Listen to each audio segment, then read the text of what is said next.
assuming Seth usually edits. Yes. Okay. Yeah. Although typically there's not much editing. Well, besides required. Nick cursing all the time, but I don't curse all the time, John. just kidding. Yeah, you son of a.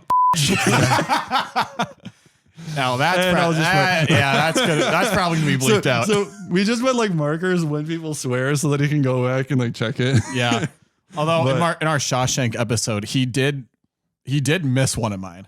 Oh, did He he? did? If you Oh, yeah, listen really carefully, when I talk about Dufresne crawling through a river of shit, Yeah. there was one time where he did not get that. Nice. Well, hey, he did crawl through a river. I mean, wait, come on, like so- that's literally what he did. Does it still get a PG rating though? Because it has What? just one curse word in it. You mean a non-explicit label? Yeah. We might need one for this episode. I'm gonna be honest. All right. I think not that. I'm gonna see how many. I think this is a good time to roll. I think it's a good time to roll the intro. Yeah. Okay. There we go. Welcome back. For the freaking 1980s.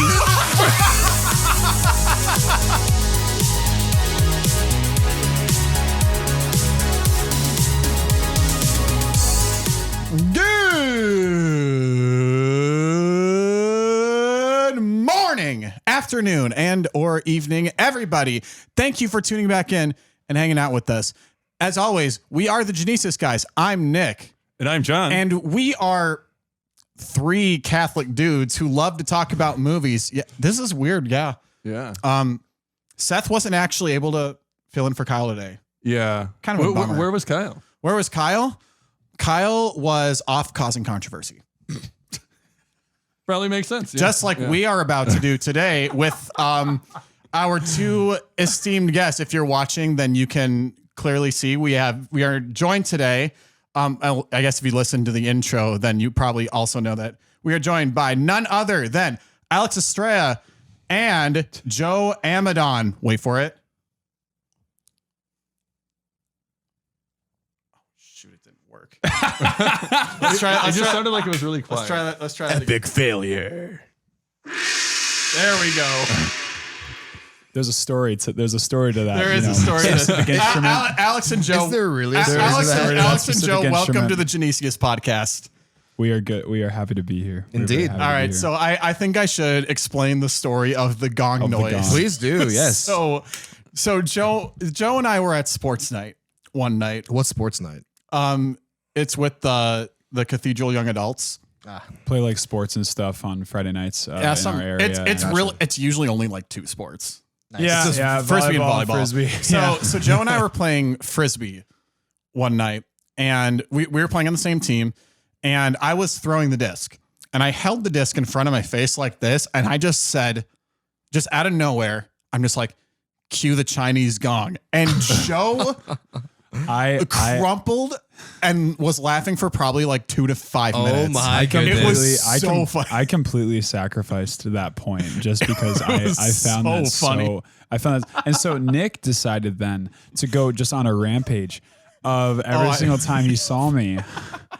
Just bring up YouTube and not a sponsor and bring up YouTube and Ironic since we're actually on that platform, but and is kind of always bring up the gong and oh man, That's just funny. It's it was great. too good. It's too good. It's too good. Joe, you know that that whatever special occasion I will be at, that is coming up. The gong. Of course. Whether it's my I might, birthday, you know what? I might actually go out of my way to purchase a gong from a music store and bring it with me to whatever special occasion. That would be next level. It's like, if he becomes a priest, his ordination. I'm if just he gets rolling married, with me. his wedding day. It is ordination. It's like in the name of the Father, Son, Holy Spirit. Exactly. Or before mass starts, instead of like the bells ringing, you just hear the gong in the back and everyone stands up. It wouldn't be distracting at all. You know, That like would we're- be, it wouldn't be, but it would be so funny. So I had a buddy in college who he was a groomsman for his brother, and so what him and his other brothers decided to do is tape on the back of his shoes when they were kneeling down. Oh gosh! It said "Help me." yeah. I think Nice. the only situation that could utterly make that worse is if I'm getting married and I'm kneeling down. And after we say our vows, you just hear a gong, and then that's when Nick is no longer invited to the reception. Yes. How do you know that I won't play it at the reception?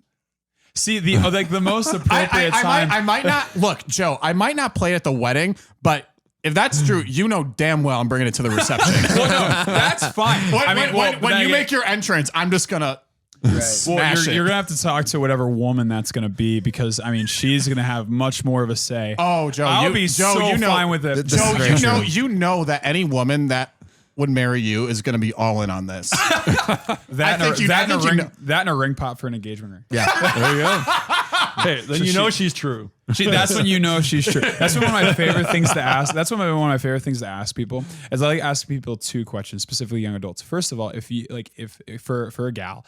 If a dude were to go up to her and ask her, "Hey, do you want to go on a play date with me?" Would you say yes? Because like, here's the deal: like a play date, not just the date. Because in 2023, that could be taken very out of context. Yeah, it's no. Well, because hear me out, right? Hear me out, right? All right. Basically, it's like as men, when we're going through our dating formation, we're told to say the word date. We never said that we couldn't add on to it. So you could ask her, "Hey, baby. What are you doing on Saturday morning? You want to go on a play date with me?" Well, that could cause confusion. Are you dating somebody currently? No. Yeah. We have 2 engaged guys right here. Like, it's still cause confusion though, because like she might think that you're asking her like to babysit someone, like some kind of nephew or something like that. I'm gonna say, do you want to go on a play date? That's intimate, right? And if God is calling intimate, and if God is what calling, kind of play dates did you have as a kid? I'm not saying like sexually intimate. I'm saying like, hey, like it's like this, right? God is calling. Like playing a board game or something. Yeah, that's exactly right. Or go to the playground. I still don't think she'll take it that way. I just feel like you're going to the place like McDonald's. Is what I Nice. Hey, my shoes are off right now, man. Like I'm ready to go. Well, like okay, so that's the first one. Second one, then I'll ask him is basically okay. If a dude were to get down on one knee, you guys have been dating for months, maybe like a few years at that point, and he brings up a blueberry ring pop. Oh gosh, would you marry me? Why blueberry specifically? Because blueberry's either that or cherry. Like blueberry, but blueberry is the best flavor of ring pop. So what you're saying is he popped the question. And ladies and gentlemen, that's what we call a bad joke. wait. That's where we need to go. We have a soundbite for this. was like, where are all the? They're all in a. Is it like rim shot or something? I feel like they changed. Oh, there we go. Okay. Yes. Nope. Oh, sorry. It's down. Oh, here we go. Hey. Okay. That was so long just to make a joke. Wait. We have something for that too. Nice. That's how long it took. Yeah. I think I would appreciate the gong instead, like the What about that too? There's that too. I appreciate We've got some good. We've got some good sound bites on here. Alex, we really should have had. I think our favorite one. See, this is the thing. When Seth's not here, we can just mess with him as much as possible. You're right. Oh gosh, Seth, you're gonna have so much fun editing this. The power of editing is a beautiful magic tool. I mean, you can do stuff like, does this do it, or is that just yours? I think that. I don't. Yeah, it's just yours. Oh my goodness gracious! Yeah, that's amazing. Wait. Dang. Oh wait, no wait. So I don't know why it does just put one. That. Wait, so it does just one. Put that back on Nick, and Nick, ask me on a play date. Oh my gosh. Come on, do it. So we talked about before if this episode is going to be explicit or not. Would you go on a play date with me? Yeah. No, I want you to say, "Hey, baby." Oh my gosh. Oh my. Wait, where's my favorite one on here? Oh, there's this one. Agreed. We'll be using that one quite a bit. It's Wait, It's Tony Stark saying "agreed" from Iron Man 2. Oh, agreed. Nice. Oh, but you're probably. Do you mean Tony this one? Stark was able to build this in a cave. Wait. With a box of scraps. That's awesome. That is awesome. The box of scraps. There's so many opportunities for something like that to be used. That's awesome. True. I think we've used I think we've used those sound bites. I think we've used it with a box of scraps, but we've mixed it with a different sound bite. Agreed. With a box of scraps. Right. You are an old man and a fool. With a box of scraps. Or you can also combine Nick asking on a play date with a bunch of scraps. Can we do that? Can we do that, please? Are you going to play date with me? With a box of scraps? The kind of thing. Oh boy. Oh my gosh. Oh my okay, gosh. now we're just like, okay. Go for it. Say, hey, baby. You got this. I believe in you. Feel free to edit this out, Seth. We're You just can say having fun. either that, Nick. You can say either that or hey toots. Hey toots. We're going on a play date with a box of scraps. Want to hear that? Go for it. You got this, man. All eyes are on Just you. lose it.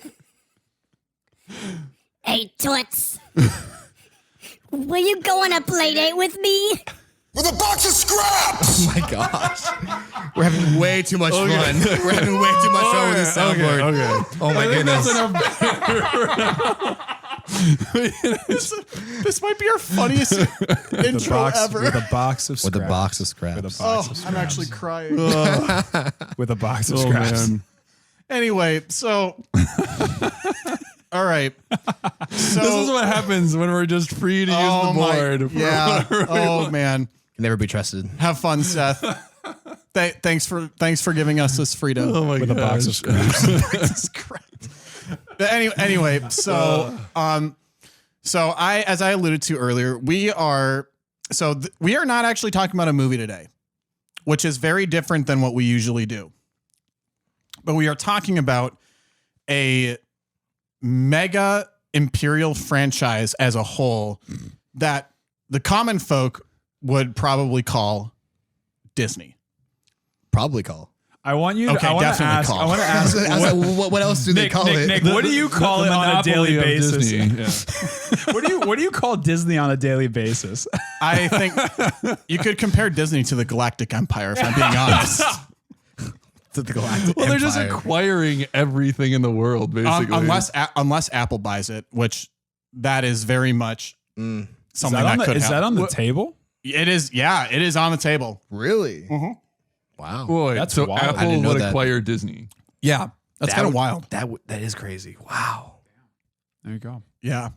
So, we came because the reason these two gents are on with us specifically is because they ran a podcast known as Flipping Tables. They have 8 episodes, I think. 4. Yeah. Only 4? Yeah, it's only Oh, I thought it was more than that. Well, We have more recorded. Well, They're not- I they're will not say published that yet. I have listened to every one of them, and they are quite good Thanks. and He very listened to him entertaining. twice, so he thought there was 8 episodes. Oh, John, yeah, I'm there not we go. that crazy. At least I'm not an old fart. With a box of scraps. Oh, so what you're saying is that You're an old man. to me, is that what you're saying? Yeah, that's Nice. exactly what I'm saying to you. Wait, Nice. hang on. Agreed. Nice. All right. If I could say With a though, box of scraps. if I could say though, just to kind of give context Sure. for that. So yeah, so Alex and I a few months ago for the past year or so with our buddy who's also on the podcast, the Flipping Tables podcast. We decided we wanted to make more of like a debate style podcast where we basically think of different questions ranging from theology, philosophy to pastoral questions and politics as well, and other obscure topics. Like one of the topics that we had in mind are whether or not zombies are actually human persons, which we didn't get to. I was record. excited to We hear didn't that get to, we didn't get Right. to do that episode, but like I was so excited for it. Yeah, so we have 4 episodes right now on Spotify and Apple Podcasts. Because of just a ton of technical difficulties. So like one of the blessings about doing a podcast, if you can have it, is having proximity. Isaiah, Joe, and I don't have that. Yeah. So, Isaiah lives in another state. Okay. And I used to live like near him, and then now I live here in St. Paul now with Alex. And so yeah, it was just a bunch of technical difficulties along with us. I mean, Isaiah and I are in college, but yeah. So I mean, if you guys, first of all, you want to check it out, it's on Spotify and Apple Podcasts, Flipping Tables So podcast. speaking of technical difficulties, I just want to double check that we are actually like recording. Okay. great. I don't want to just cool. like. that would have been embarrassing. So Seth, that might be like just a No, second of you buzzing. don't understand. This has actually happened before. Oh no. When we How brought far in? probably like 15 minutes. Maybe. what That's not too what bad. happened was that we ran out of space. Oh yeah, that's And right. then we You're had right. to re-record Yeah. the like second half of the episode. But That'll did do we it. just redo the whole thing? I don't know. We didn't redo the whole thing. We like we kind of just picked up where we left off. Oh, that yeah, okay. in a way. Yeah. Well, sort of. We kind of had to backtrack a little bit because we didn't realize that it filled up while we were recording. We were having way too much fun. Nice. So hopefully that doesn't mess too much with you, Seth. So, Yeah. So I just props to like the other guy in our group that he does like all the editing for us. Which is yeah, amazing. shout out to you, Seth. But- like Yeah. you do some good work on here. We He's a- appreciate all you do. He has a well-deserved break for this recording. Honest. Yeah. Well, he's gonna have a field day with this episode. I'll tell you. That. He's He might gonna. just put Justin in as much time anyway.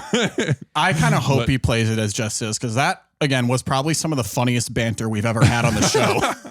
So anyway, so we are talking about Disney because there's a lot going on with that company as a whole.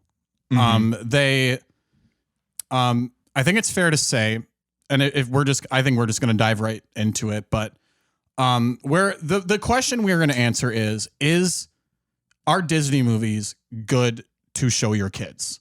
And I think 20 years ago, that is not a question that would have been considered. Mhm. But I think now in this day and age with everything happening, I think that is a question that is being brought up a lot. And we on the Genesius podcast are here to put a Catholic perspective onto it. Mm-hmm. So that is the goal today. And we brought Alex and Joe on because, well, if their podcast was like still actively going, this would have been considered a crossover event. Yeah. But we wanted to bring him on anyway. So here they are. Gong. So that is the question we're answering. And I think it's fair to start with the fact that Disney was originally a passion project and less of a cash grab. And I pulled a few sources. They were all Catholic articles, by the way. I do want to throw that out there. Okay. So I pulled a couple quotes from an article released in 1964. That where it says that quote, one of the quotes in the article is like, we don't make films for children. We make them for all the family. So I think that's important to throw out of the gate because animated movies are typically associated with like kids. Yeah, and they're not like too much going on. It's really simple. It's just kind of Right. It's simple storytelling with vibrant characters and usually some kind of moral thing. yeah, like a fairy tale, which is what most Disney movies actually are. Yeah, and a lot of what they started from too. That's what they started from. So, and then, but I mean, as time goes on, of course, like, I mean, as with most animated projects, like the animators want to make the movie bearable for parents to go to too. Yeah. So what you're saying this isn't just Disney. Like DreamWorks, I think is really notorious for doing this, especially when it comes to Shrek. But, Not a sponsor. that's right. Not a sponsor. But I think animation studios like to write movies that, yes, are like good for kids to see, but also they will throw in jokes for adult audiences to keep them entertained as well. Which makes sense because the only way kids are going to watch movies is through their parents. So you want to make it enjoyable for them as well. Exactly. Yeah. Which on a marketing standpoint is a really good move. Sure. Now whether or not that's good for today's standard of Hollywood is partly what we are debating. So another quote I pulled from this same article from the 60s was, "We don't make adult films, sex films, or sick films. Others do, but we feel there are lots of different kinds of love and all of them can have tremendous appeal. Some people don't think that way. Even some of my own people around here pressure me. I guess it's just the way they're made up. They're like the guy in the joke. Everything reminds me of sex." So I think it's safe to say that our generation, well, probably me and Alex and Joe than John here, Okay. John, how old are you? Old man. That's a good question. He's an old fart. He's an old tell you that. fart. I thought that cued the soundboard. I have. I mean, we've already played it, but You're an old man and a fool. Yeah. So I think so. Alex, I'm past 3 decades, if that means anything. Nice. So you're experienced, is what I'm you're saying. experienced. so yes. and Alex, you and I are relatively around the same age. What year were you born? 97. Oh yeah. So same. Yeah, same. Yeah, and then So we're the same age. and Joe's the baby. And Joe's Here's the baby. No, well, here's the deal. Okay. You're all just a bunch of babies. No wonder you want to go on a play date. With a box of scraps. So here's the deal, right? One thing I love telling people is that I'm a 90s kid. I was born December 29th of 1999. I have a friend who says he's an 80s kid, almost the same, but in November. So Good. Joe also says that he's Vietnamese. I am Vietnamese. No, that's a true statement. Okay? No, my mother, Sarah, His mom. she's not a sponsor. My mom, Sarah, she took a 23andMe, that's a sponsor. And On the Genesius podcast? she took a 23andMe test, right? And we got the classic white people countries, Europe, where all white people are manufactured. Yeah. You got Ireland, Whoa. Europe is a continent, not a country. Anyway. white people countries. Oh, I thought you said said country. Europe. No. I thought he said country too. Regardless. Thank you. So, but anyway, so then we look at the bottom, like the right side of the map, and then little Vietnam blowing up over there, not from the war. Oh my gosh. Oh my goodness. What the hell kind of episode is this? Oh my gosh. It's called Okay. napalm. But anyway, no, it's People are like, hey, it says Disney in the title. Let's listen to that Right. Good morning, Vietnam. Right. This would be a great family-friendly type episode. Let's gather around, kids. Oh man. Yes, I'm Vietnam. I'm Vietnam. That's a new one. my Viet mom is Vietnam. Oh man. Got him. Can we just acknowledge that Vietnam sounds like the kind of movie that would be made in the mid 2000s? It sounds like an old. It's like it's like Kindergarten Cop. It's like it's like Velocipaster, right? Or it sounds like it sounds like an old campy, borderline racist villain in the Marvel Cinematic Universe. Right. Yeah. It's like Stanley's trying to think like, all right, sweet, who we want a villain to be for Captain America, the guy that embodies America. Well, we're in the Vietnam War right now. Vietnam. Right. Oh my gosh. My goodness. She's an anti-hero. Right. Oh, anyway, so How did we get here? Vietnam's an anti-hero. okay, well, If anyway. it says anything, I'm part Cherokee as well. So there is kind of like really? Anyway, so I think it's safe to assume that the Walt Disney studio was very much built on imagination, right? And Well, they even call them Imagineers, right? yeah, In Disney, exactly. So, yeah. And it's and that's not to discredit them for because they have some good movies out there, genuinely good movies, and you can tell that the older, I'd say up to a certain point, you could tell that there was a lot of passion that was pumped into these projects. Mhm. I would say from from the mid 2000s to the early 2010s is kind of when it started to go a little bit off the rails.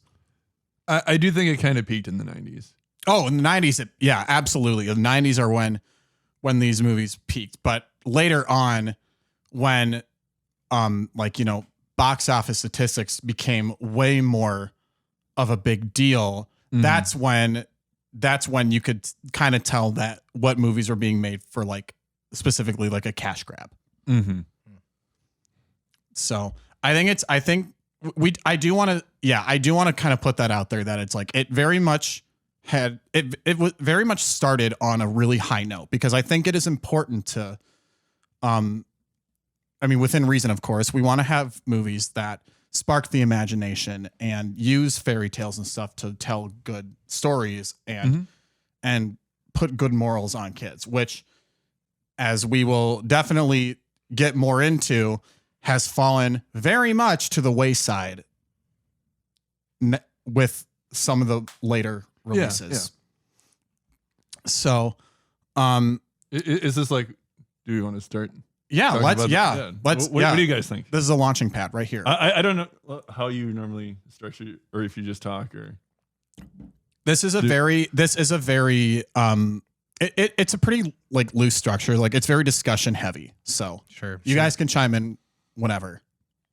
Yeah, I think I'm kind of gonna set this up for you, Joe, because I think you're better explaining stuff like this than I do. Joe and I had like an hour and a half discussion about this topic, and we actually agree on most stuff. We just needed to chat about it before. If you listen to our podcast, you will see that doesn't happen. That usually often. doesn't happen, right? Usually we're on the opposing sides, but I think for this one we actually share the similar viewpoint. But I think there's some questions that we have to ask. Yeah, go ahead. Yeah, I guess question one, and this I'm just gonna kind of list off questions, and we can kind of go from here. Anyone can kind of hop in. I wasn't just saying it for Joe, but for Jon and for Nick as well. But when we're talking about kids, right, we have to ask the question like, well, what do we mean by that? We're talking about like from when they're born to 6 to 11, 12 to 18. Because that is an important distinction. Right, because I would consider a 16-year-old a kid still. Like, they're in high school, they're trying. Yeah, but you're a middle school gym teacher, so I can see where that would come from there. Even like my youngest student is 2 and my oldest is 12, and like there's a huge difference between like a 6-year-old and a 11-year-old. Huge difference, right? And so like there are some movies, like I don't have any kids, but if I had like a 14-year-old, there are some movies that I actually would let my 14-year-old watch that I wouldn't let like my 4-year-old watch. Okay, that right? And yes, I agree. I think it's fair to say that we do. Yep, go ahead. Agreed. Yep. All right. nice. That is proper use of the soundboard. So yeah, I think that because I think it's because like teenagers can handle a little bit more like not necessarily like go full in like adult themes and whatnot, but like they can process a little better, and that's when they kind of start to form their own opinions and all that. So I think that when we say kids, I think a safe range would probably be from like, I would say, and Jon, you can certainly adjust if need be, but I would say like 4 to like 11 or 12. Yeah, I mean, I would say so. So I am a social work major in college, and I study behavioral science, and when it comes to behavioral science, we talk a lot about psychology is a huge factor in that, right? And so there's a lot of theories about basically lifespan development. And basically how humans develop and can receive things and like what they're specifically like, preoccupied about, all that kind of fun stuff. One of my favorite theories is called, is from Erik Erikson's Theories of Developmental Psychology, which basically frames life into 8 different stages, right? I have it up here. I can list them all out. So basically, each stage, first of all, has like an age range.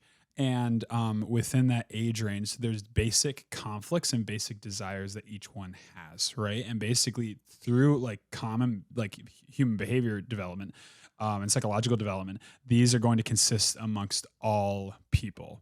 So the first one is infancy, which is years 0 to 1.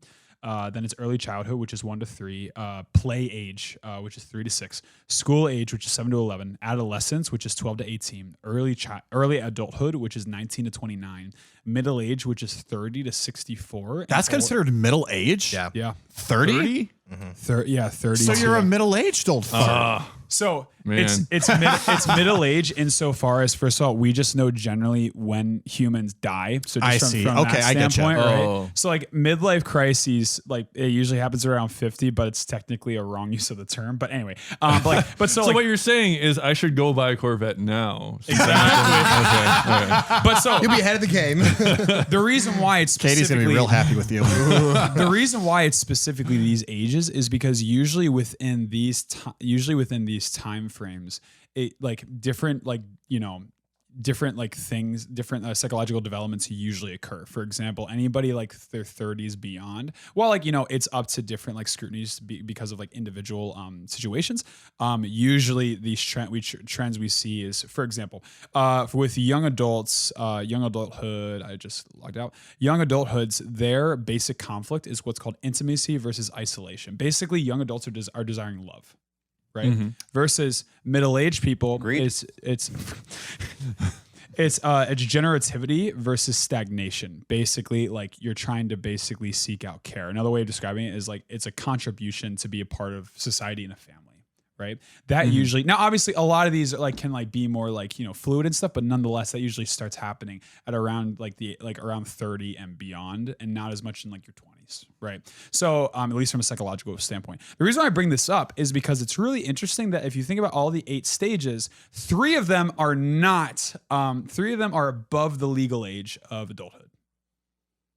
Think about that. 5 of them are specifically between the ages of 0 and 18.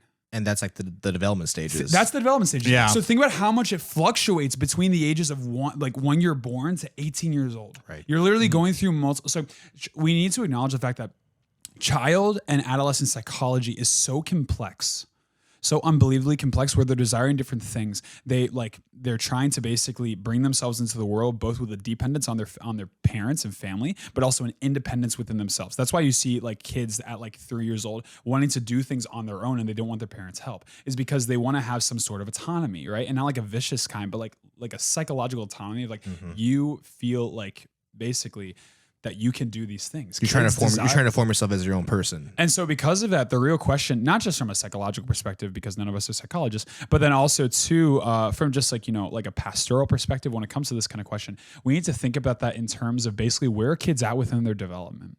Right? Because we need to have a deep care, especially like, if there's parents listening to this, you need to have a deep care with where your children are at. That's why one problem that I see, that we can get more into this later, is that a huge problem that I see that's very much a hindrance on children is that we push things like bodily autonomy and other things like that too much, to where we see children as adults. Because we feel that we cannot, it feels that the only way that we can empathize with kids is if basically they're like an adult, because that's what we are. Right. That's a huge disservice to children. And so we see that with a lot of these Disney movies where, they bring in a lot more, let's call it adult content. Not to say that you can go into deeper stuff you can't go into deeper stuff with kids. Like that's fine, but it's definitely, at the very least, a prudence level, not just like at the very least from a psychological perspective, in how are we helping as adults develop these children in what they need at that specific time. As Alex said, there's a difference between the needs of a 2-year-old and a 12-year-old. And so that's just the thought to put out there. Yeah. That's incredible insight right there, man. Like I kind of forgot you were a social work major, to be honest. So yeah. So would you say that? Okay, I just a random thought. Is there any difference between like the male statistics of like the ages and the female? In term that I couldn't pull out, as I couldn't pull out, like, so I don't fully know, but it seems that there's like, it's we're Catholic, so it's a both and. It seems that when it comes to childhood development, those like different fears or different conflicts are pretty universal. Now you need to think about it within the context of culture, right? Like one of the scrutinies that's what I was going to bring. One of the scrutinies that people bring against this theory that Erickson brings up is that the test subjects that he brought up to like basically test this as through scientific method was by the fact that it was only like white Europeans. There's that's just like that's a potential scrutiny which potentially makes the theory a little bit less reliable. Sure. But nonetheless though, when it comes to childhood formation, it seems that there's a difference between how boys like will develop and how girls will develop, but nonetheless when it comes to like those fears and concerns, at least with we're American, at least within the American context, it's basically those fears and those desires still tend to be there, but they just manifest a little bit differently. So it's basically it's a baseline principle that then like goes out in a little bit tiny directions, but nonetheless the roots is still there. That's at least what I've come to see when I like in my studies with this. So if that answers the question. Yeah. So I mean, it's basically that like we're all one species, but there also seems to be differences. Yeah. Right. That's basically it. But if I could say too, then to go on it, I think nonetheless, at least to go off of this question and to continue on what Alex was talking about, not just from a human condition standpoint, but also from from a human condition standpoint, not just from a psychological, but also from like a how we want to like basically take in certain different types of media like we're talking about stories right here. I guess this could be my argument. And Alex has similar views, I would assume, unless you want to clarify anything on your part, is that basically the primary goal of a movie is to tell a story. Well, it should be.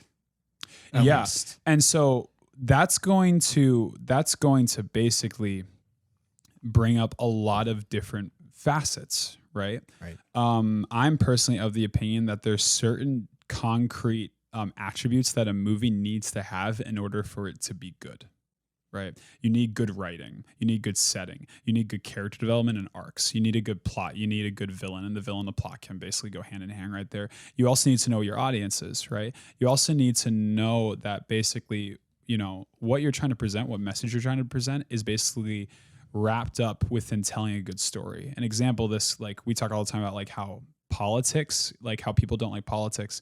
There's a really good movie called Knives Out. That's a great movie. That is a great movie. So basically, when we're watching a movie, we need to look at it in the sense of the reason why these characters are so good is because they're dealing with relatable experiences. There's some movies that try and push political narratives just for the sake of it, right? But Knives Out's really interesting because if you think about Marta, the main character in that movie, what's her family? Immigrants. They're immigrants. They're illegally. They're not documented. Alex, did you just point at yourself? I wasn't trying to say I'm undocumented. I was trying to say that I'm Hispanic. That's what they are. That's what I was alluding to. So nice. He's just like, I am Martin.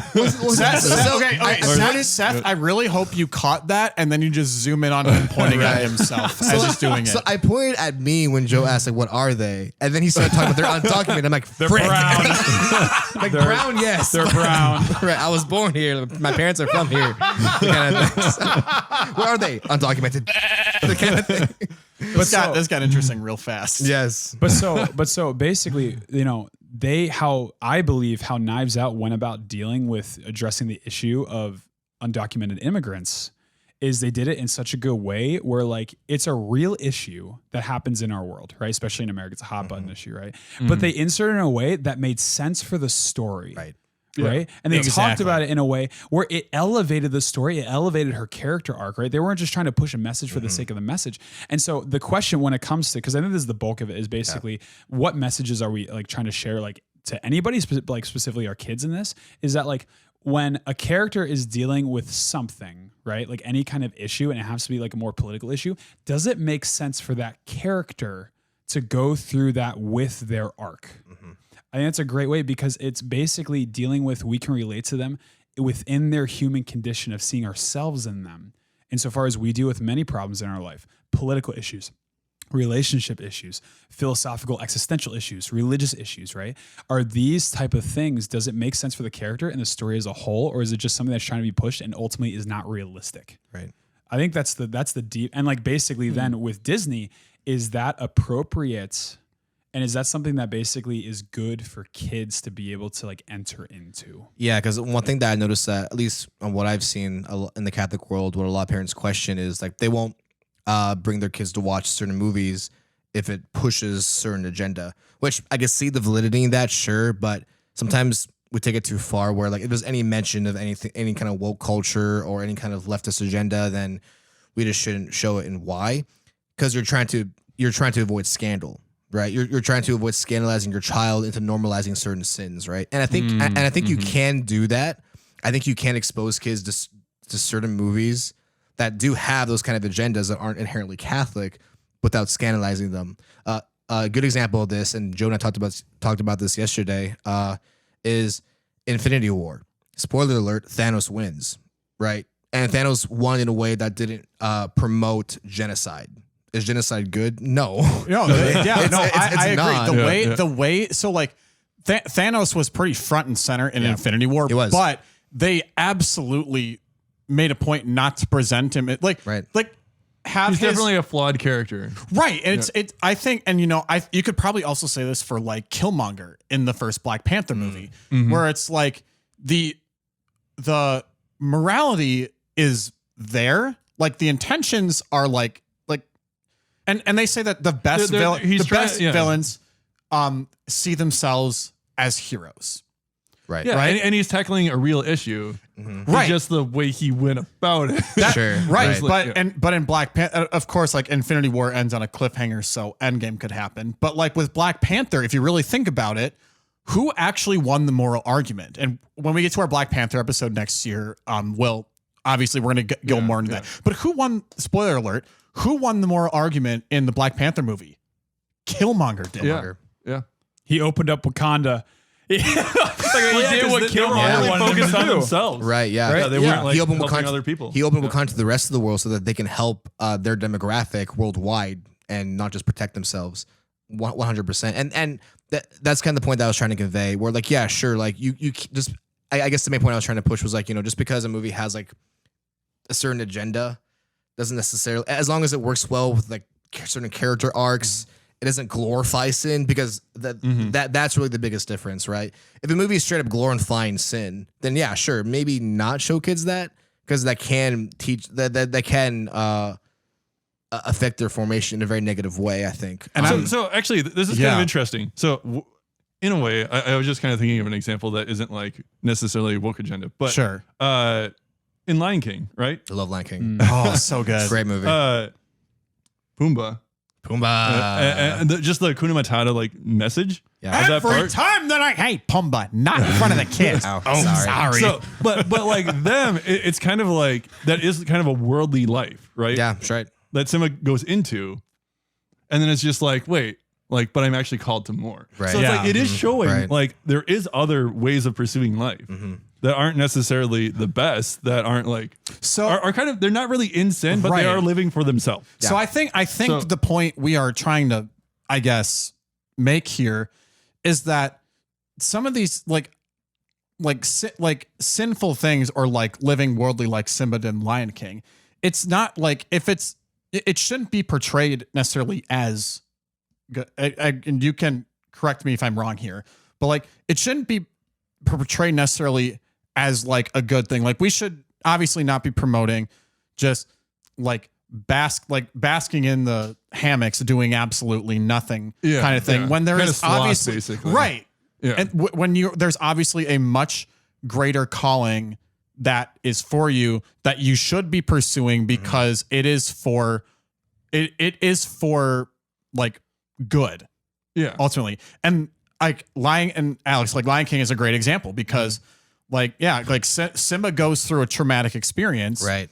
and then more or less falls into. Sorry. Did you just mute my mic, John? No.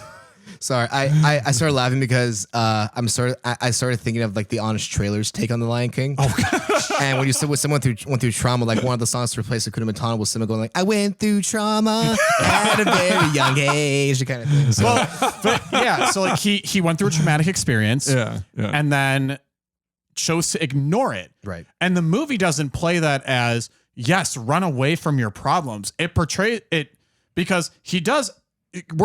We were rooting for him to come back and face Scar. Yeah. All that. So like, and I think a lot of and I think most of the Disney movies in that era presented that very well. Sure. This reminds me of with Lion King. I reminded me Oh, of no. reminded me of a little meme I saw on Instagram. Maybe a sponsor. Maybe. Where basically it's like it's a Pumbaa that's basically like, yeah, my dad died in a stampede, and then the two, I can't remember the two animal names. The guys who did Hakuna Matata. Timon and Pumbaa. Yeah. Oh my gosh. The responses. Have you tried not giving a shit? Oh my gosh.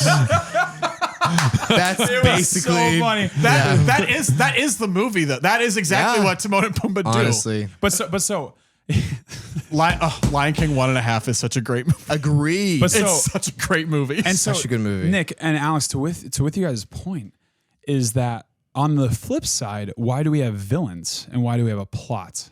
It's not just for the character's sake, but it's also for the audience insofar as, all right, sweet, who's the opposition? It seems that when it comes to good stories and why like stories are there insofar as it needs a plot, is you need to portray evil well. yes. There's something to be said. Like I remember I was in acting class at school, And we had to You were in acting class? I can't imagine we that. did do an acting class. Yeah, it was really fun. And we had to do like these different monologues from like recent like cinema with like from the 80s on, right? And this guy in my class did a part, I think it was from a book from Narnia, The Lion, the Witch, and the Wardrobe and stuff. Okay. And there was a part, I haven't read it, but there was he was monologuing from a part about this like, like lowly character and stuff like that, basically talking back to like one of like the evil like witch or whatever. And he was doing it in like more of like a self-righteous, but like good way of like he feels good about himself to the point where like he's like getting like a little bit in their face and stuff like that, right? And my professor was like, I want you to act mean to like this, to like the character that you're trying to talk to.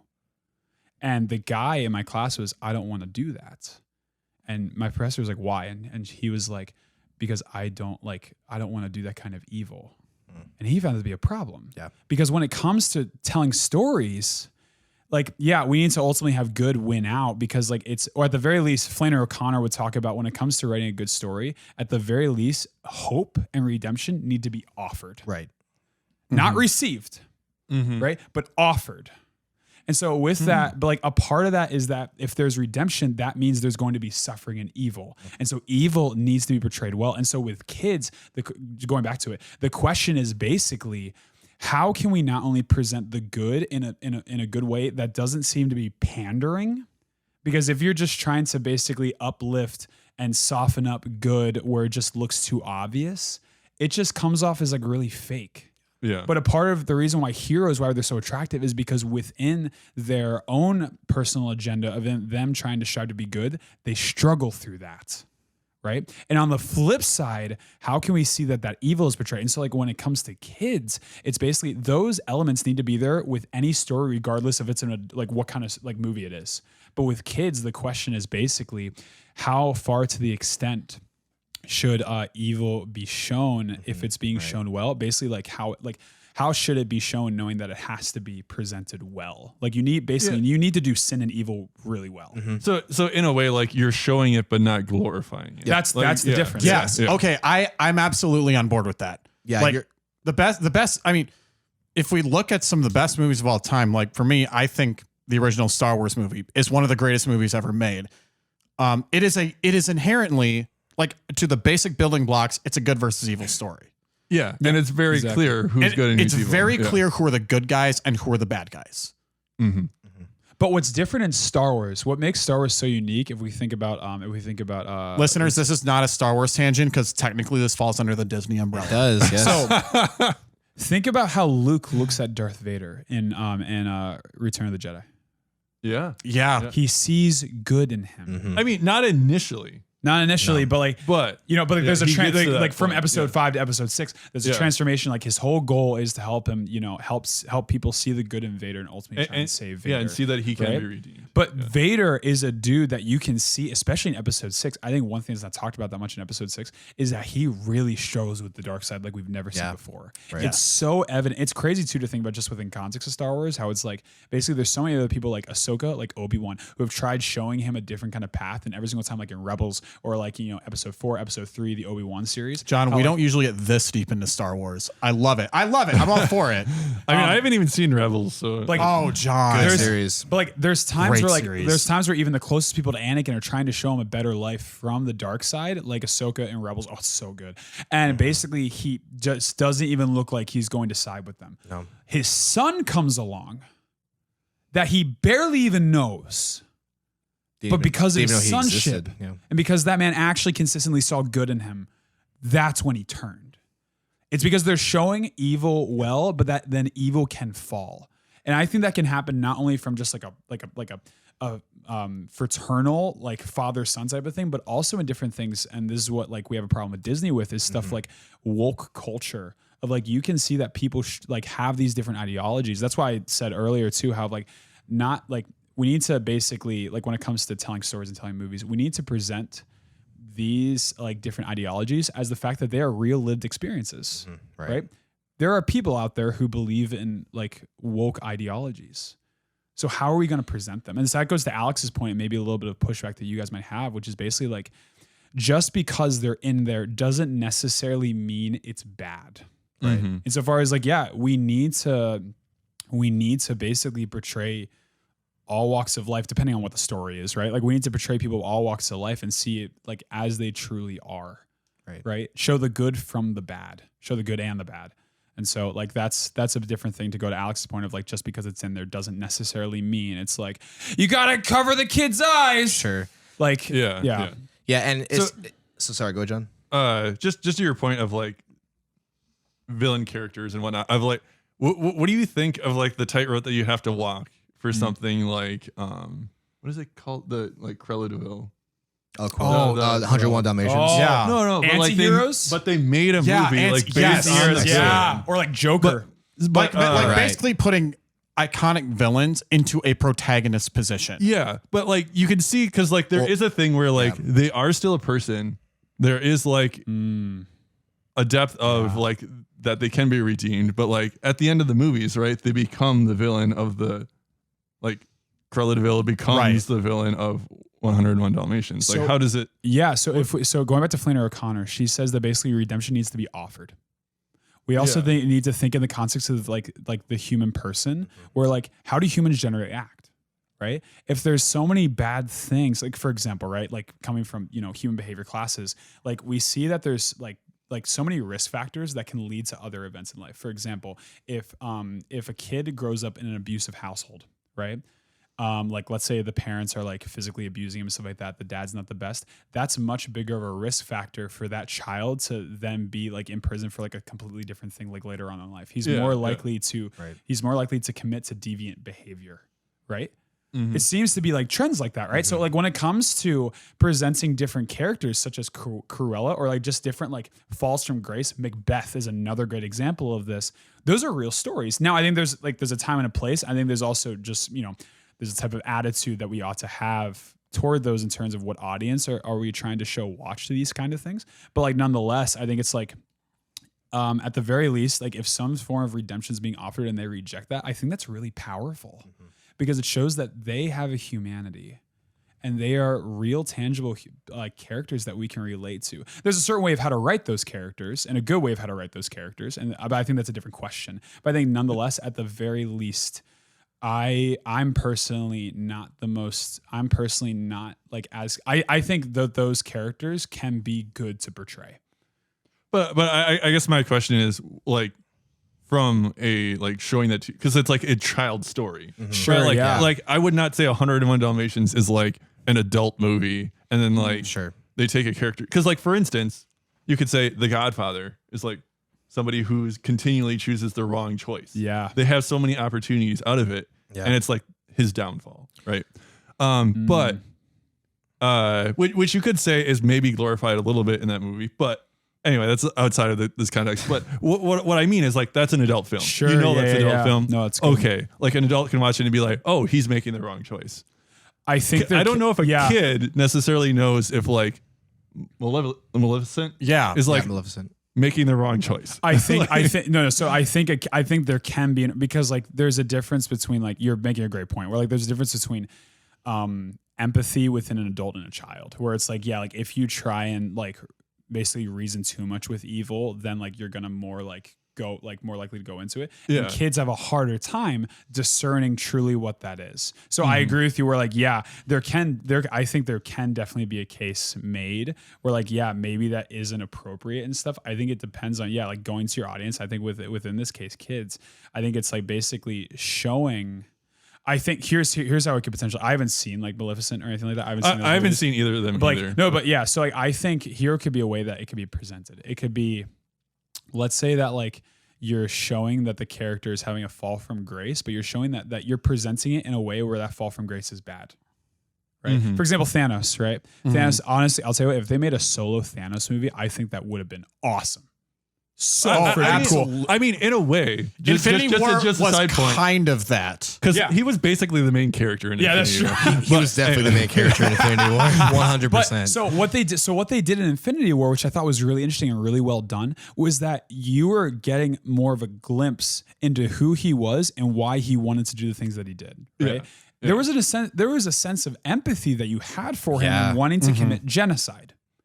That feels weird saying out loud, right? But think about it, right? Like the point what you're saying total sense, actually. And so because of that, but never did the Marvel movies ever present that as being good, but you understood because within his humanity, insofar as especially like not like Endgame Thanos, because like he was younger at the time, but like Infinity War Thanos, because remember the time travel thing, like you saw that he was a very complex and broken character. And that was so powerful. That's why people loved him. Was because it was basically he was one of the most compassionate villains because he just wanted things to be good. Now it was in a very prideful sense, but nonetheless, you saw his humanity and you saw like, buddy, you're so close. Yeah. Just go the complete another direction. I'm not trying to kill everybody. And then there's the classic too of like, okay, well, if you have the Infinity Stones, just make an infinite amount of like resources. But anyway, I think you bring up I think that segues pretty nicely into, and like, you know, we alluded to that we were going to talk a little bit about woke culture. And I think actually this might be this might seem like a weird transition, but I think this is actually the right time to bring it up because I think woke culture has really become front and center, especially with Disney. Could you give an example of a Disney movie? With that, like for woke culture. For woke culture, it's been recent. The movie. I mean, I haven't watched many I haven't watched that many Disney movies past like 2020 because I think they've just fallen off the wayside. But like, I know a couple movies that a couple movies that have like sparked a lot of controversy. Was to name three: Turning Red, classic, Lightyear, and Strange World. None of which were received that like they were probably three of the most poorly received movies in Disney history. Can we? I think Lightyear is a really good example of this. I would say let's focus on that one.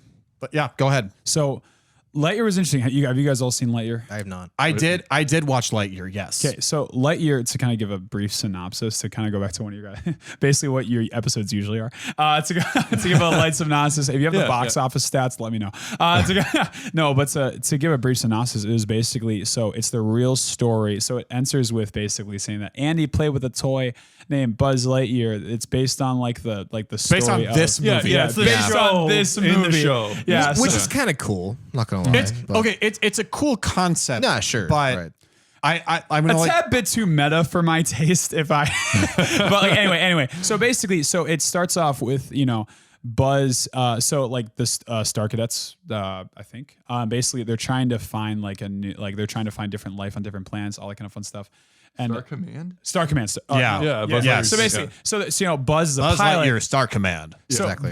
So Buzz is the pilot of this big orb-looking ship, right? And they go on this planet, but they find out the planet's hostile, so they're trying to leave.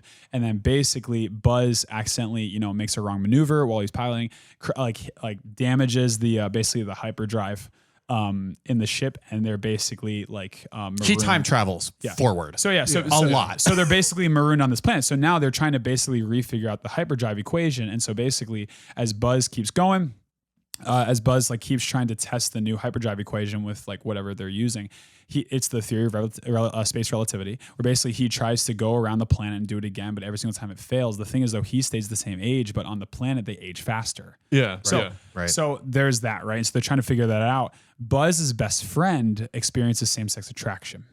So the biggest problems that came in terms of woke culture is that basically, first of all, you see a kiss from two women on like in the movie and stuff, right? But they're good friends and stuff, right?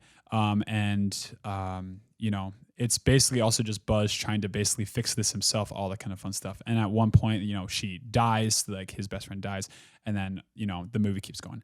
The biggest problem that they have, at least from a woke culture perspective, is like the lesbian relationship, and then you see that on camera and stuff. That they show it and stuff like that. It's not in a sense that it's like in your face of like they're saying like I'm gay, like you know, like they're you must accept me. So the question then becomes with this is that, first of all, at least that I would say is, first of all, okay, like the story in general, going back to it, because we're talking about stories, and that basically themes ought to spring from like what the story is trying to tell, right? There should be a good story that's made, and then the themes naturally come from it, right? That I've learned, right? Now you can have different messages in mind as you're creating stuff like that, but it should be like, there should be the story element first, in my opinion. And the story usually stems from like authentic the parts of the human condition. Exactly. And so because at first we need to look at the plot, see like, okay, like what was the plot like? How was Buzz's character development? What was this girl? I think her name was Alicia, his best friend. Like what was her dealing, stuff like that? What did Buzz do with that? All that kind of fun stuff. How glorified was it? And so I think with Lightyear, we need to ask the question, all right, sweet. Were they just trying to glorify like, same-sex attractive behavior, all that kind of fun stuff? Or were they showing it, not say that these things can't be hand in hand and they both can't be evident, but like, was it only that they were trying to show it as a lived experience? Insofar as there's gay people. Right? Mm-hmm. Like, so because of that, if that's the case, that in Lightyear, that's what they're only showing, is that's a part, like that's a lived experience and that you can be close with those kind of people, is that okay to show? Right. And in this context, specifically to kids. That would be my question. Yeah, and to go back to my point I was making earlier about what parents wanting to avoid scandalizing their kids and forming them poorly, especially as a Catholic. When we talk about the human condition, like experiencing homosexual attractions is a legitimate thing that people do experience, right? Correct. And we can't shut those people out. And so like if we take it too far where we like refuse to watch movies that have any kind of woke agenda or anything like that, just because it has it, not necessarily. Yeah, I can see a case be made if it was glorifying it, but if it just has it and it's not like in your face about it. I think a good example. I personally haven't seen Lightyear, so I can kind of go off. My example would be Onward, which I really like Onward. That movie was very good. It was. Yeah. First it flew over my head, but there's a scene where one of the police officers actually is in a lesbian relationship, and she references her girlfriend, and her the kind of thing. I didn't even notice. I didn't either. Spoiler, just for your listeners, actually hearing this, like, I haven't seen it yet. In the scene where they're trying to use magic to imitate like their mother's boyfriend, they are with two officers because they got pulled over, but they don't want to get caught, the kind of thing. Mm-hmm. And so they're talking, and so he's trying to be his mom's boyfriend and act like him, so they don't. It's a really funny scene. It's a really funny scene. That is one of the funniest scenes in the movie. And so eventually, so the female cop stops and goes, "Hey, I think I know what's going on here." And he's like, "You do?" She's like, "Yes." Like I forgot exactly what she said, but she said something about like worrying about like being like fulfilling the role of a father for your girlfriend's sons, the kind of thing. And then she references like, "Yeah, my girlfriend and I." And my girlfriend has a kid, and I struggle with it. And she kind of elaborates on that. Again, it's very, very subtle, but it's there. Again, at first it flew over my head. Then someone told me about it, and I watched it again. I'm like, oh yeah, I didn't realize that. But yeah, so like one of the cops is in a lesbian relationship, and so, but again, I didn't even notice it, right? And so my main point is, if you're gonna show kids movies with this kind of agenda in there, regardless if it's like glorifying it or not, I think if it's glorifying it and teaching that this is actually an okay thing to do, and you should go for that because it's gonna make you happy. I don't think that's good. But if it's present, I don't see a problem. And the reason why is because if we teach kids to shelter out these people, like, hey, if this is even present or mentioned, this can't be talked about or even engaged with, you're not going to create good disciples. Because you're going to create young Catholics that grow up and just shut those people out. Yeah, they're trying to live in a bubble, basically. Exactly. And if you try to live your life living within a Catholic bubble, you're not going to be a disciple. You're probably not going to be a saint. And that's really problematic. You're not going to be able to evangelize at all if you don't really understand exactly. Like there are so many people, and just a very quick side tangent. At least in my life, there's a lot of people that have confided in me, like those who are like more secular, those who just aren't religious or aren't Catholic, and a lot of the feedback I've gotten is like Catholics are weird. It's like like Catholics they're just like they look like they just don't know what it's like to be a person. They don't know what it's like to be human. They know what it's like to be Catholic, but not a person. Growing up a theater kid, I definitely understand what you're talking about. Mm-hmm. Yeah, right. And so, like, if we're gonna help people operate in the secular world, we have to teach them how to interact with it in a way that is loving, in a way that actually promotes Jesus. But I think also to kind of piggyback onto your point. So like I kind of going back to Lightyear. With the same-sex kiss, like a kid's gonna watch that, they're gonna have questions, right? Exactly, and that's when you, as the parent, have to sit down and explain like that yes, like this happened. Now, again, I'm no parent, so I have zero experience in this in this minefield. I mean, none of us do, to be honest. Right. But like you still have to explain to them that like, yeah, this is a thing, but you also have to be able to explain why it is, why like this is gonna sound really crass. So if it comes off too crass, correct my wording. Sure. But I'm so excited. you have to explain why a same-sex relationship is not good. Well, isn't that almost like part of being a parent? Is like when you grow up and you have to answer Yes. questions that your kids are going to have, that you're actually right. going to have to back up what you believe. But you get what I'm saying, though, right?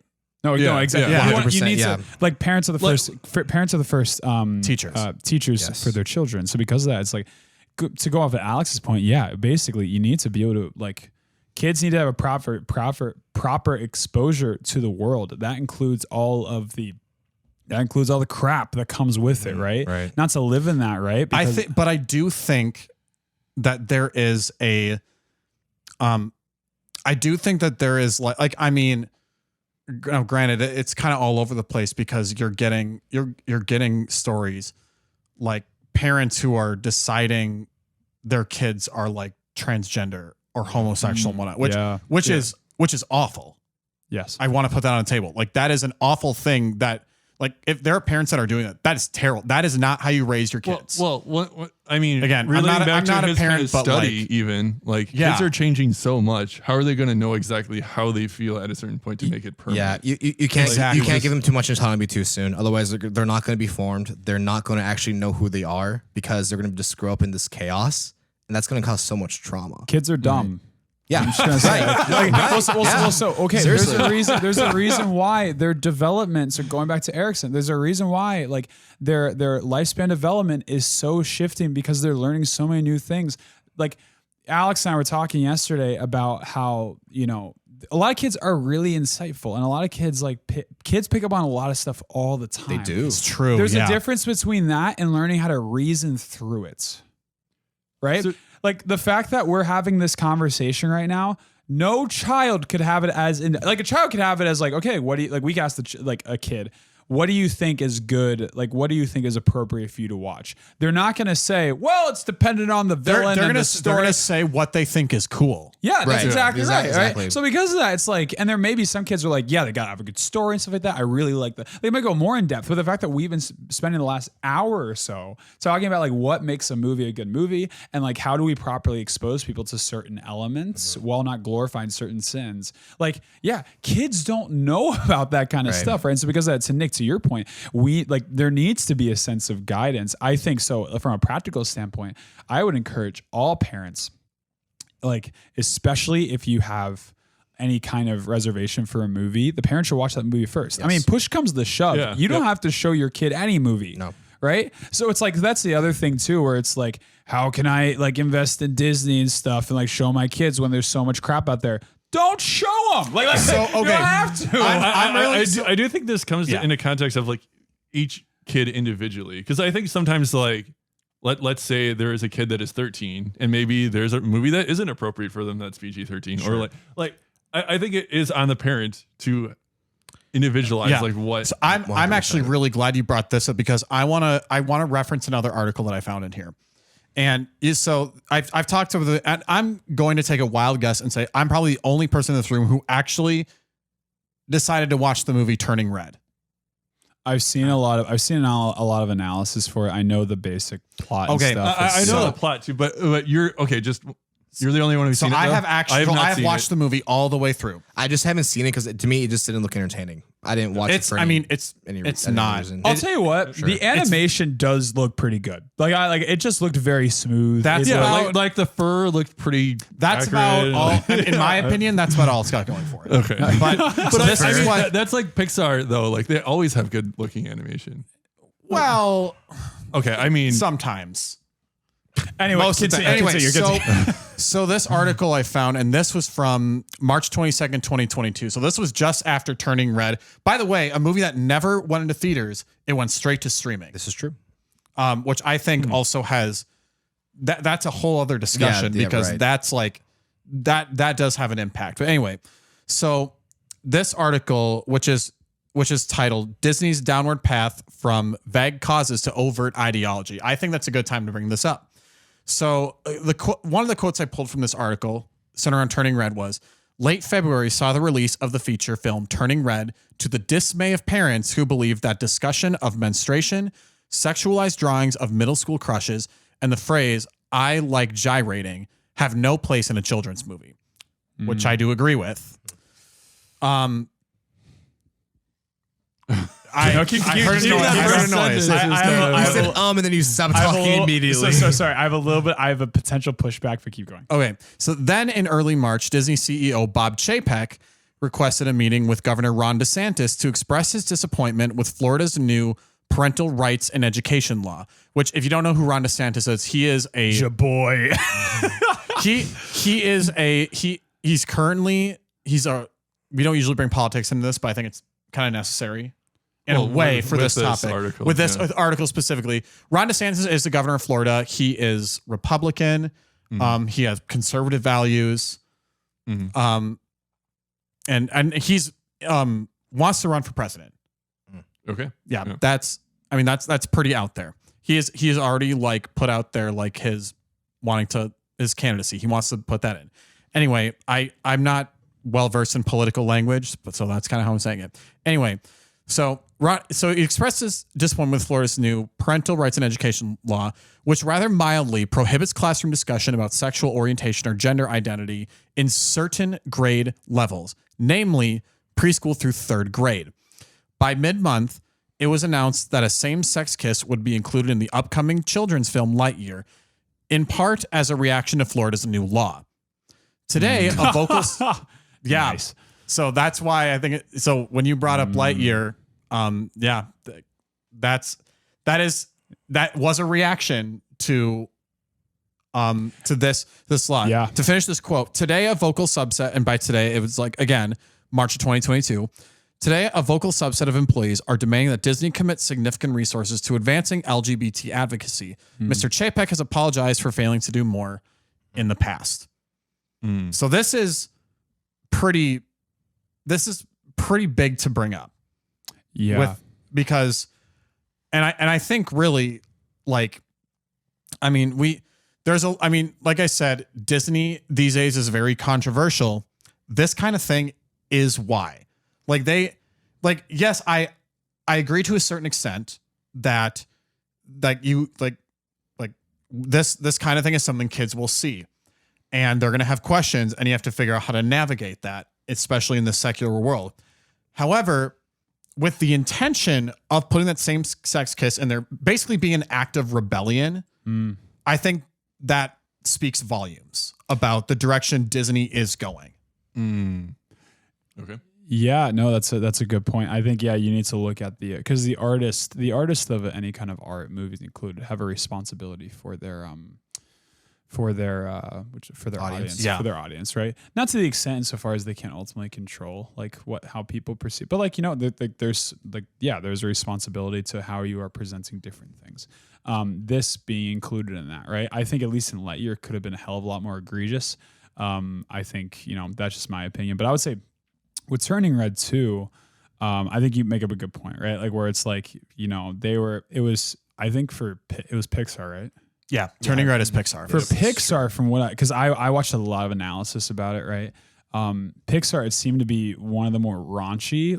That might be the best word to use it. It was considered one of the more raunchy films, possibly the most raunchy created. It is the raunchiest movie Pixar has released. So I will say, in a little bit of a defense as like a rebuttal to what you're saying, Nick, for the most part, I agree. But so just going back to the principles that we've talked about is basically like, all right, sweet. What's going on with the human condition, right? So in case you haven't seen it, Turning Red is all about basically this girl, this prepubescent girl who she's like what, 12, 13 or something like that. 12, yeah. 12, she's 12, right? She has a group of, young Chinese Canadian family. Yep. Young gal friends, right? She has a pretty struggling relationship with her mom. But as she gets older within her tradition, she turns into this red panda, right? Which was pretty obviously uncontrollably, right? Yeah, like pretty. And it was an obvious allegory. Which was, and I'll tell you what. So the two main things that they're dealing with is basically it's kind of like a coming of age story a little bit of like, you know, it's a girl like becoming more of a mature woman, right? And that's heavily due in part to, you know, when she has her first period, right? And like when she starts menstruation.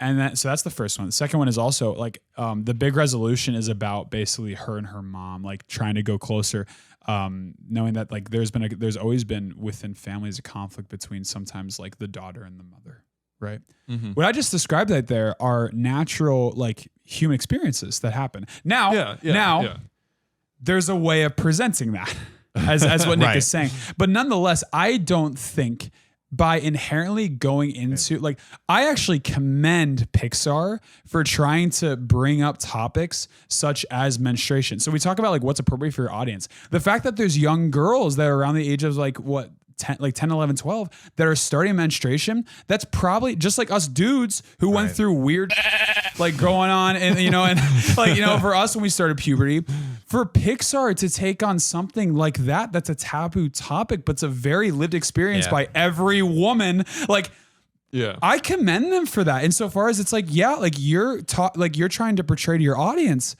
like a thing that is okay to experience, you know, and also too trying to basically show that there's a real divide sometimes between mothers and daughters, about like mothers being like really weird about it and stuff, and daughters just wanting to be loved by their mothers. Right. So I'm gonna rebut your rebuttal. Okay.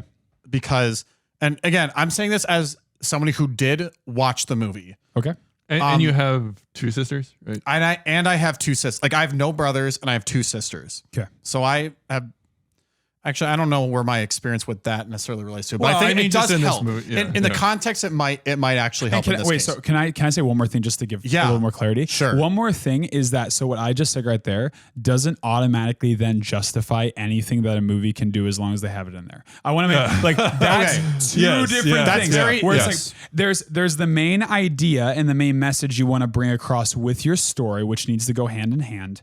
And then there's the presentation from it. That is an important distinction, because what I was going to bring up was, and I was talking to a friend about this about a month ago, and we were, you know, and I was telling her like, you know, we were going to do this episode, and she shared her experience with Disney that there were some movies that she was actually not allowed to watch because, and Turning Red is an example of this, where like, again, me saying this, having watched the movie, the child in the movie actively disobeys her mother. And it is not shown. And this friend also said this is why she wasn't a fan of like The Little Mermaid, because I think that's a little bit more. There's a little bit more to say to that story specifically, because I think there are. The story of that movie, I think, is less about her going to the surface for a guy and more of her wanting to go to the surface because she's always had a fascination with the surface. But the underlying thing here is like they directly disobey a parent, which is not necessarily a heroic thing you should be showing. So wait. Okay. And Turning Red is almost wanting you to root for this, and like, look, and I'm not saying I disagree with the fact that it's like this is a real thing that happens and should be portrayed, but they are saying like this child is just banging her mom. Root for this kid because parents suck. They're presenting it as a good thing. Correct. And so that's where you're right. And so like I said, it's really then here's just like a side note. Like you think about like Pinocchio, right? Sure. He goes against Geppetto. And bad things happen. So it's the way you portray it. Right? Yeah, and the way Pinocchio presents it is like they very much say like I mean, and the coach in that movie I think has the best line in the whole movie. Has the best line. Like he says, like if you give a boy long enough leash, he'll make an ass out of himself. Guess what happens 5 minutes later? Literally turns into a donkey, right? So no, Nick, you're definitely right. Where it's basically there's a difference between the idea and what you're trying to portray and what it actually looks like. And so I think it's just so going back to Thanos, it's basically like we were able to empathize with this character, right? Just like with, with whatever her face wasn't turning red. Yeah. Like young preteen gals are disobedient against their mom because they see their mom as basically something along the lines of like a dictator. I want dictator. I want to be a different woman from you are. Like you're a bad model of femininity, just like how some dudes see like their father sometimes as a bad model of masculinity, right? They want to rebel from that, right? And so that could definitely be a part of the struggle that like our main. That's like, for example, there's a lot of movies where the protagonist is usually somebody that starts out as unlikable or it turns into being unlikable. Mean Girls is a good example of this. The main girl, like Lindsay Lohan's character, she comes from being a homeschooled gal. Listeners, make sure Africa. to watch that episode. She comes from being a homeschool gal in Africa, so she moves and goes to a public school. She starts studying the plastic because she ends up becoming a plastic. And then from there, the resolution is that she ends up basically learning like, oh yeah, socialization doesn't have to be like that. You can basically be your own and not have to fall into those different types of stigmas and basically be like a jerk to other people and basically bring down your own gender. It was a great, like Mean Girls is an awesome movie. Yes. But it's because of the presentation of like, okay, like what's the character's motives and how is the movie? Cause perspective and viewpoint is like the whole thing about movies. Basically, like how are you showing perspective from the characters? Where I think you can empathize with basically any character, and like you can show them then like how are you basically navigating like the story or the narrative to show whether or not you think it's a good or bad thing. And one thing Turning Red does too. And I mean, granted, I watched this the day it came out, so like I might be a little fuzzy on the details here, but from what I remember, at the end of the movie, the mom like kind of okays some of this not great behavior at the end. And that's a problem. That's a problem. That is a problem. So there's another quote I wanted to pull from the same article. It says, and this is talking about this does talk about messages, because that's kind of what we were alluding to. So it says, these are only children's movies after all. And children surely don't pick up on these things, do they? Children just want to be entertained by pleasant characters, flashy colors, and catchy tunes. The message doesn't matter. A 6-year-old does not walk away from Encanto railing against the oppressive evil of traditional family roles, after all. So why worry? This is an understandable but fatal miscalculation, and very nearly opposite the truth.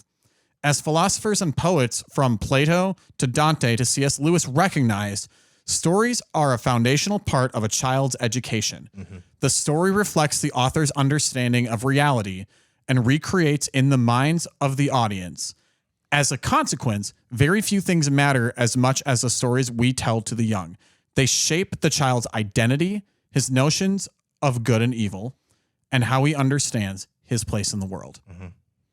It's all about seeing those characters, seeing them in yourself, Right. And there's a reason why it's such a huge phenomenon with superheroes, because we see the best of ourselves in those heroes. We see that because those heroes, even though some of them, like Superman, for example, has like powers that we're never going to be able to get just because it's impossible, we still see that his inner strength, his interior life, and his struggle as a superhero is so real. I mean, keep going with. I know this isn't Disney, but like, well, I mean, sort of. That's the reason why. That's the reason for. Do you guys know about like the DC's Injustice storyline? Do you guys know about that? Yep. Yeah. Not particularly. So it's basically asking the question: what if Superman went bad? Think about like all this power. Yes, I have heard of this. And like a lot of outlets have done that before.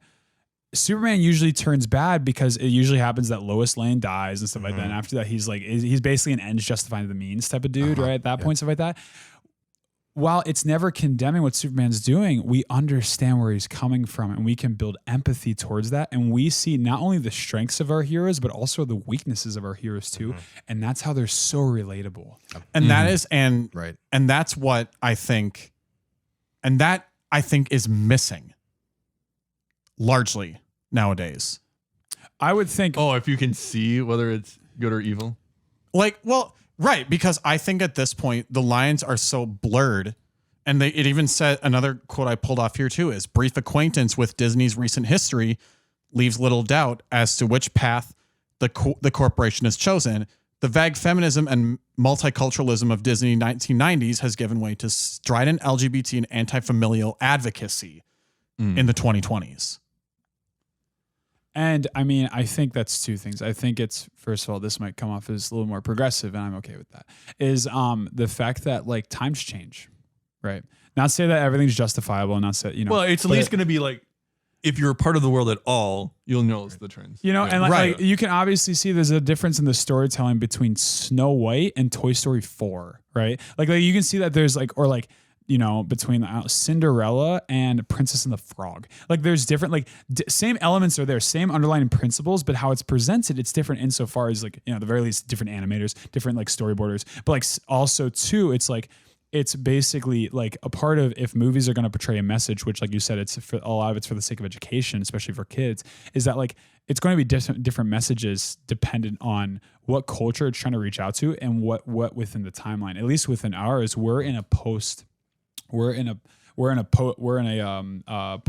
age, postmodernist age where we're dealing with different struggles and identity crises that people back in the 50s dealt with. So that's another thing too of like, we gotta like gear it off of history of like, for example, like how we're gonna see nostalgia, how we see our stuff as nostalgia is different from how like our parents or like how kids these days. Alex and I were talking about it, right? When we say like, you know how you have those like nostalgic conversations with your friends of like, did you see this as a kid? You know, like, you know, I love bringing up like Backyardigans, Little Bill, baby.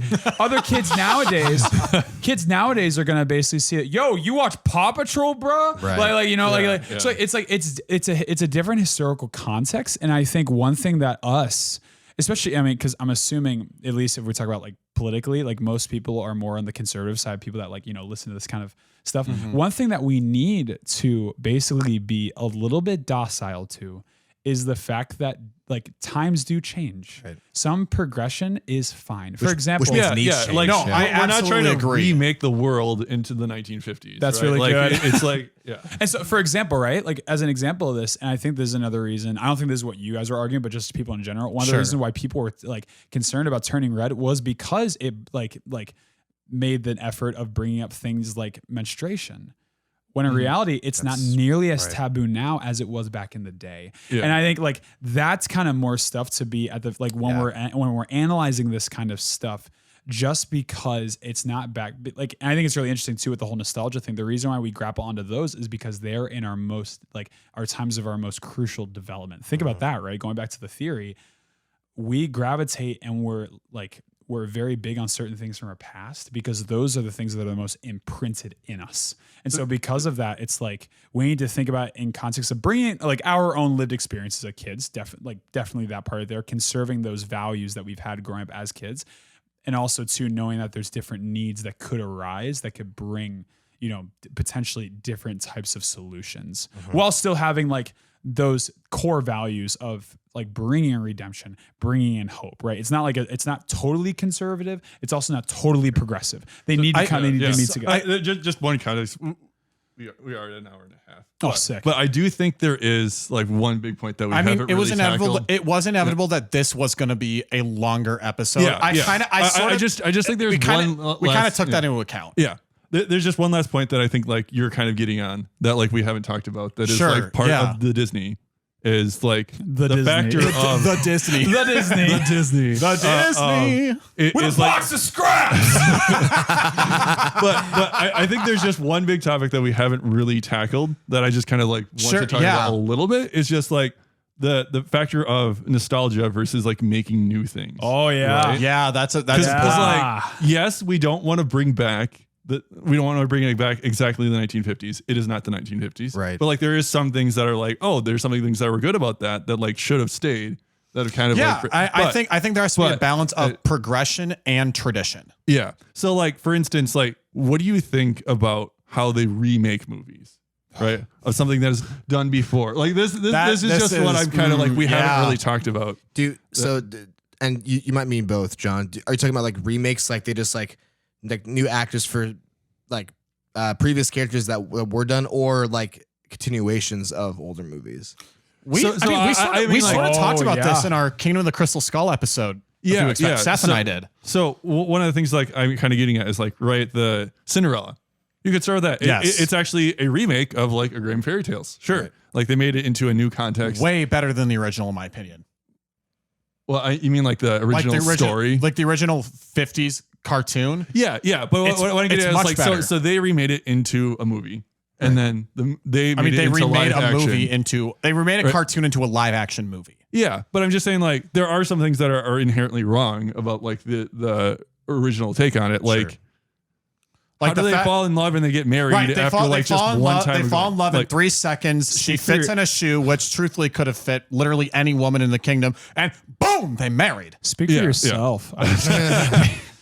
But what I mean was, fit in this. I haven't seen the remake, but like that is something where it's like they took the story and they remade it into something that is in this context. Movie I do want to cover in this podcast sometimes at some point. Like what is the good thing about showing that to kids versus just showing them the original versus like what do you think of that with like Disney morality? I mean, I think with the case of Cinderella, I think it is important to kind of bring back the whole.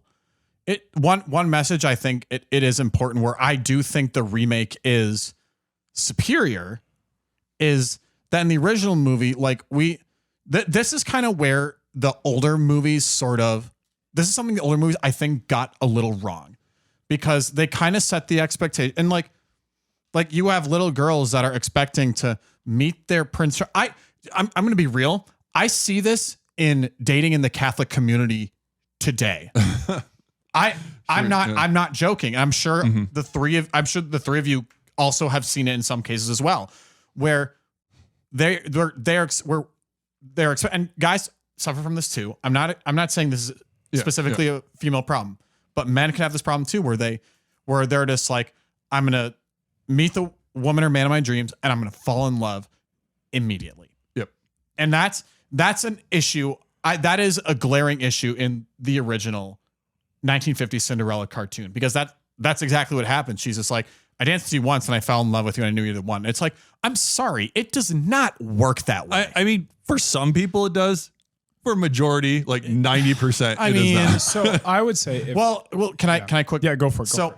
And then in the live action adaptation from 2015, directed by Kenneth Branagh, by the way, so it's got a very Shakespearean feel to it. Mm-hmm. You see that that Cinderella and the prince, well, she doesn't realize he's the prince when she meets him, right? But they actually meet each other like prior to going to the ball. Okay. So they actually have a real relationship with real chemistry that is alluded to throughout the and the prince is like, oh, he has to marry a princess. And yet he's falling for basically like a peasant girl was what you could say. Yeah. And that relationship progresses throughout the movie. Like it grows and then they run into each other at the ball and like they recognize each other. Of course, that's when she realizes like, oh my gosh, she's the prince kind of thing. And then at the very end of the movie, like before the shoe fits, as they say, before he even tries putting the shoe on, like they realize, their relationship comes to a culmination.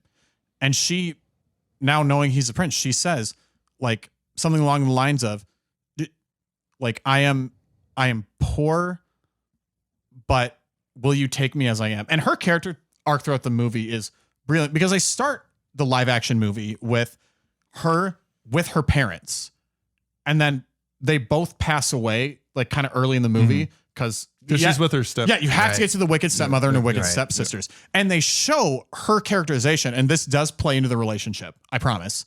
They show that despite the fact that she was terribly abused, and they actually portray this very well. They don't portray it as good, but they portray it well. To say like, yeah, this is an abused woman. And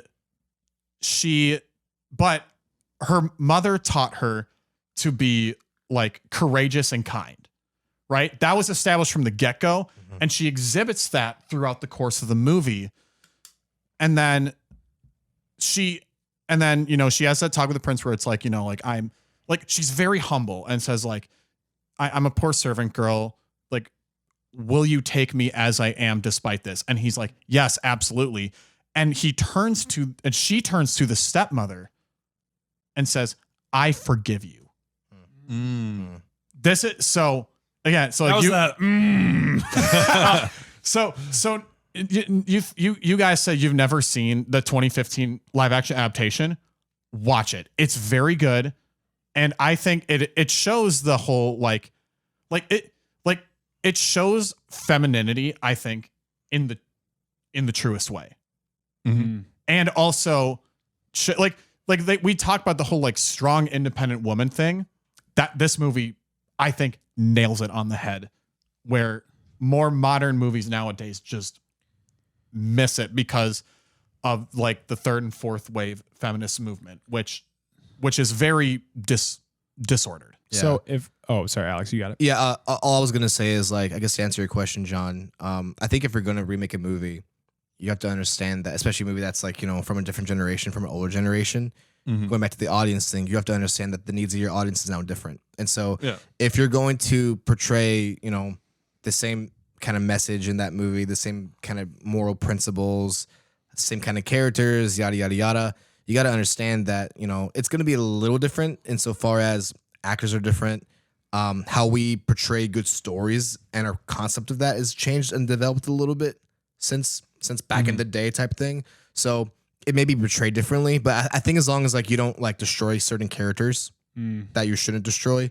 And I would also add, don't destroy the traditional value that went into the original story in the first place. Like when we talk about progression, it should actually reinforce, again, like what I was talking about with Cinderella, it should reinforce the original story, but build on it in a way that will click with a modern generation. Yeah, that's kind of where I was going, Nick. We're basically, if you're doing it in a way where like the current generation, especially the younger kids, will actually understand and grasp.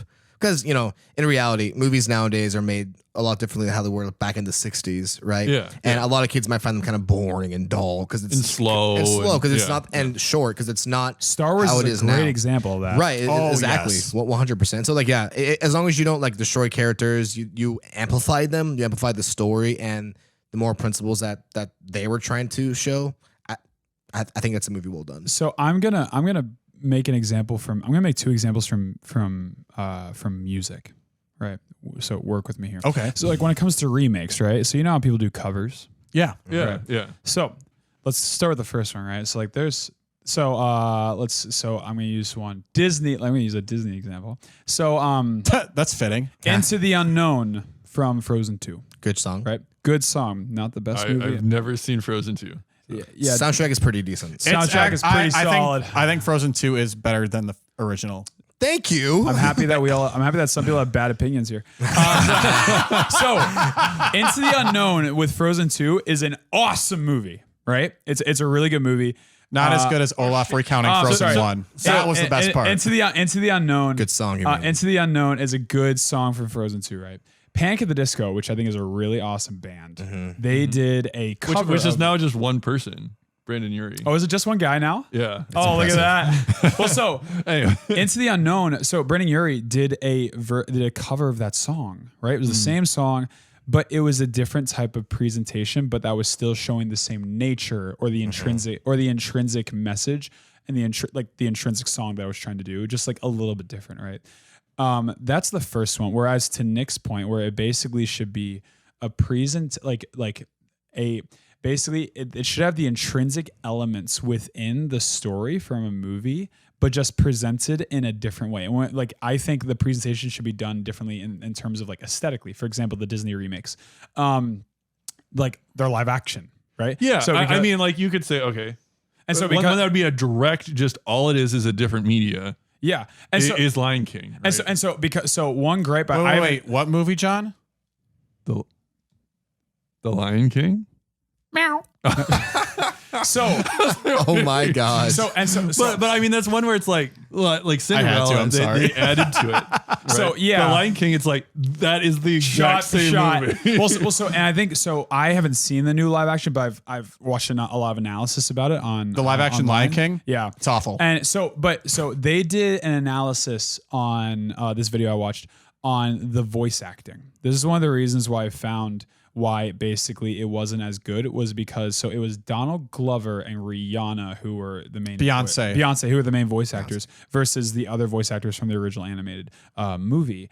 They saw that basically it was a downgrade, which like when you represent something, you need to like basically still like do it justice with different people. That's really hard. And so because of that, so to your point, where it's like not to say that's automatically going to be good or bad, but it basically you need to have the same elements, but it's done through potentially different media.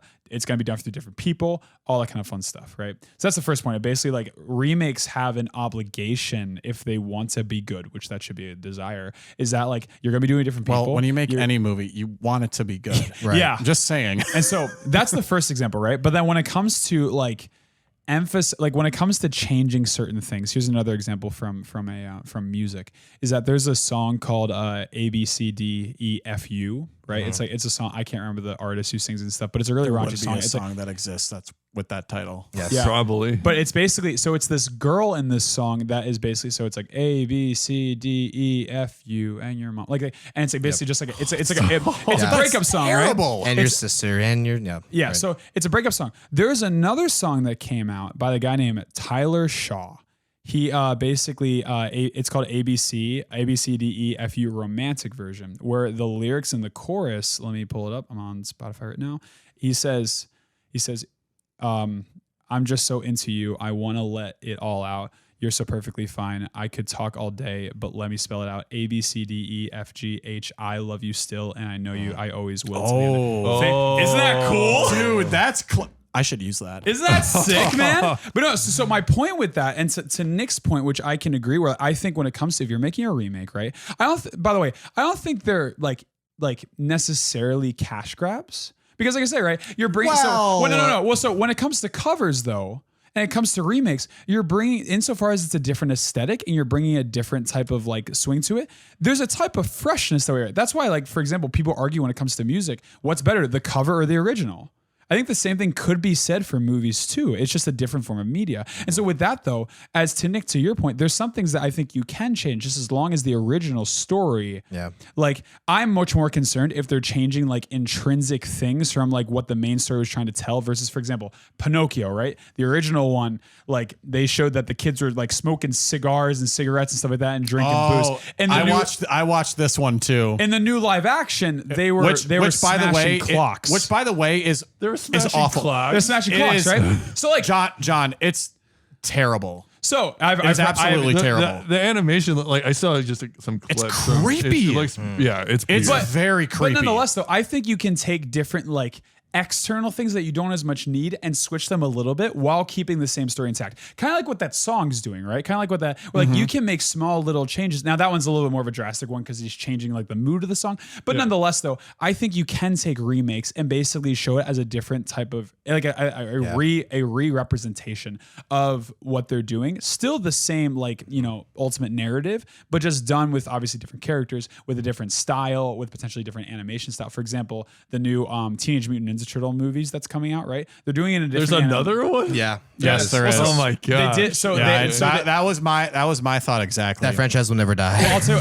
you what, when I was a child, they had the Back in the day. They have live action one that people were wearing like you suits. old man. That's what I was gonna say. You are an old man. Fool. Yeah. But no, so I would say though, to answer your question, John, when it comes to remakes, I think you can do them well, just like how you can cover songs well. Yeah. Here's one point in movies. The new Dune movie.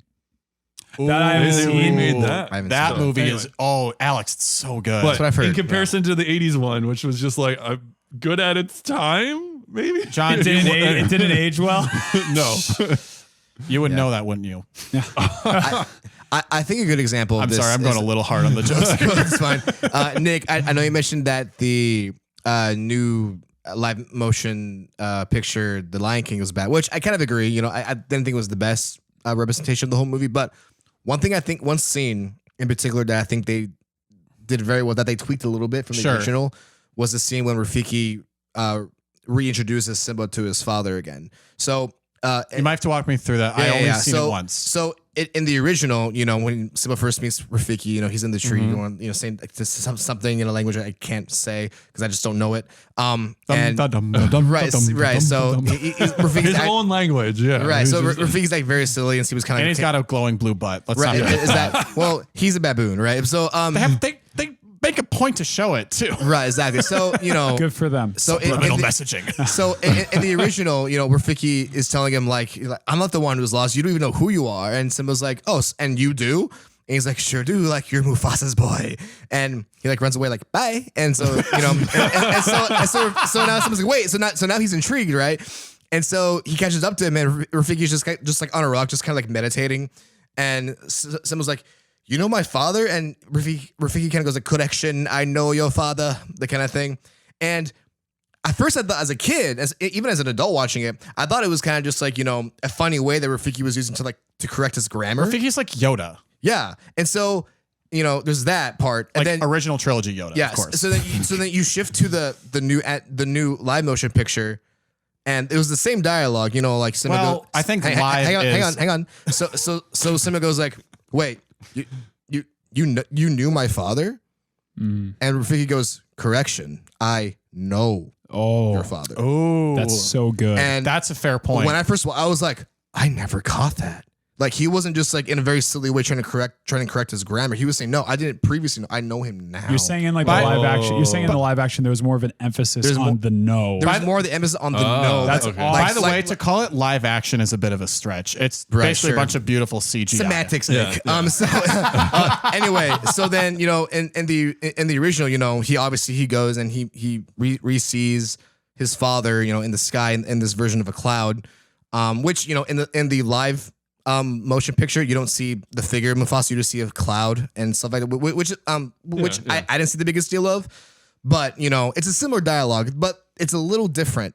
That's a good point. Yeah, so like for sure. in the original, Mufasa was just like you're my son, like you remember have to, exactly remember who you are. You are my son. Yeah, exactly. Like you are the one true king, the kind of thing. One of the things that in the new version that Simba says, Simba says something like, no, like I'm a different person. Like I can't do that. And Mufasa says something different this time. He says, as king, the proudest thing for me is you being my son. Ooh. And that's so good. And Simba, hang on. And Simba goes, I'm not that person anymore. That was a long time ago. And Mufasa goes, no, that is forever. Shut your mouth, boy. And then Simba goes like, please never leave. Joe, why were you not in that movie? Right. I just want to be more Mufasa. Right. Shut you down, boy. Right. And then Simba goes like, please never leave me again. And Mufasa goes, I never left you. And I never will. And then he says, remember who you are. and then he goes away. Okay, I'll give you that one. And Simba's just there, just like in this, oh my gosh. And Rafiki, in the original, Rafiki's like, what was that? The kind of thing. In the new version, Rafiki just looks at Simba and goes, so let me ask you again, who are you? And Simba goes, I'm Simba, son of Mufasa, and runs back to the Pride Land. Right? I'll give it points. That is excellent. That's my favorite scene in the new live. Now, it's a little different, but it doesn't digress too much from the original. It adds to it. And it amplifies it, I think, right? So like, if you're going to remake something, that's how you do it. Yes. Right? You amplify certain points that resonate, right? And that are compelling. My biggest complaint with that movie, honestly, this is because I watched it when it was in theater. I saw it at a drive-in theater. Nice. 3 years ago. No, 4 years ago. Wow, that's wild. Time flies. I know. But I just remember because I was on a date seeing this movie. Mm-hmm. And I just remember with a box of scraps. Man, that's with a box of scraps. Play date. So anyway, we're getting like way more use out of that. I think we did even in Iron Man. I love it. I love it. I just want that to be my ringtone for like every single time I hear a call with a box of scraps. Right, exactly. Anyway, so I was on a date when I saw the live action adaptation. Sure. And Scar sang his song, right? Oh yeah, sure. And I was like, because that's my favorite song in the original movie. It's a great piece. It's so good. Like I would karaoke the shit out of that Yeah, song. man, seriously. For sure. Because it's so maniacal. The hyenas are hilarious. Great idea. Who needs a king? No king, la la la. Idiots. Exactly. And then the song started there and it was like slow and ominous. And I'm just like, I'm sitting there, I'm like, this is it? Yeah. This is Scar's song? And then it finished. And of course, like again, driving, like the trunk's open so we could like watch the movie. And I said very loudly, I'm just like, yeah, this movie sucks. I do agree with that. Like, you know, when at least on Disney, and my like date was like, Nick, seriously? Right. Quiet down. I'm like, no, this movie's awful. So- that was the worst thing. So for Disney, if you're gonna have a villain, because not every Disney movie has a villain, but if you're gonna have a villain and it is a musical, like the villain like song is very crucial because it communicates to kids like what kind of villain I am and like what my motives are, what my plan is. And with Scar, he's a very smart villain, right? Like he knows, he's very patient, he's very methodical, he knows what he's doing. And for Be Prepared, like you're kind of seeing that in song form. And I think I do agree with you, Nick. Like with the new adaptation, it wasn't super it compelling. was very disappointing. Just a side tangent. The line in the original. I'm not the biggest fan of Lion King. Like I like it. It's a good movie, but like I know that I'm not. But the one line that Scar says when he's about ready to like drop Mufasa, he says, Long live the king. That is just the side tangent. That is such a good line. Honestly, Yes. like you should put like Mufasa's scream in like the on the soundboard. Kind of thing. Right after the scream, it just yells with a box of scraps. Long live the king with a box of scraps. Yes. Oh my god. I just want to see an edit on YouTube. I just feel like every time you do that, we haven't used this one yet, but you're just like, like every time you're just like, enough. I like it. I just want to see it again. Hang on. With a box of scraps! I just want to see like an edit on YouTube as like as Mufasa's falling, you just see a box of scraps. Oh, fall with him. Oh no, poor Mufasa. Oh my goodness. That was He didn't die because of Stampede. He died because it fell in his it head. fell on a box. Right, exactly. So, just a random quick side tangent though. Just like speaking of villain songs, like how, like would you? It definitely shows his character, but Frollo's song. In wait, what? Hunchback of Notre Dame. Oh, the bad guy. Hellfire. Wait, what That movie song is is this? the so, Hunchback of Notre Dame. Oh, I haven't seen it. That I figured. really shows his evilness of that character. Yes, it does. That But movie like- also like- has but- really strong Catholic themes too. Yeah, It But I'm does. just wondering, Right. like, do you think that's appropriate to show to kids? It's Well, been sorry. yeah. I'm saying the broad term kids, right? Sure. Like, it's been a while since I've seen The Hunchback of Notre Dame, so I don't. I might have to remember, rewatch it to adequately Yeah. answer but it's that basically question. him lusting after Esmeralda. Sure. Good for him. I'm kidding.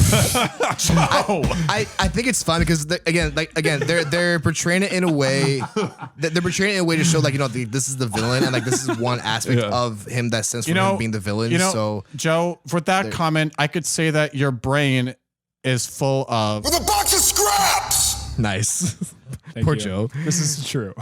Yeah. Alex, you were saying. Yeah, no, I guess Sorry, I had to. I think part of it is like, yeah, there could be, he's lusting after, what's her name again? Esmeralda. Thank you, Esmeralda. Yeah, again, like if you're portraying it in a way where like to show like, hey, this is actually not a good thing to do, like Yeah. fair. And I think the concern is, oh, it's too scary for my kid, that kind of thing. Oh, That's more honestly, this is more of a parent. I'm not a parent, so I am speaking from ignorance here, but I think it's more of a prudence thing where like you have to just know your kid, right? Like if you're gonna like show some kids can watch the Black Cauldron, some kids can't.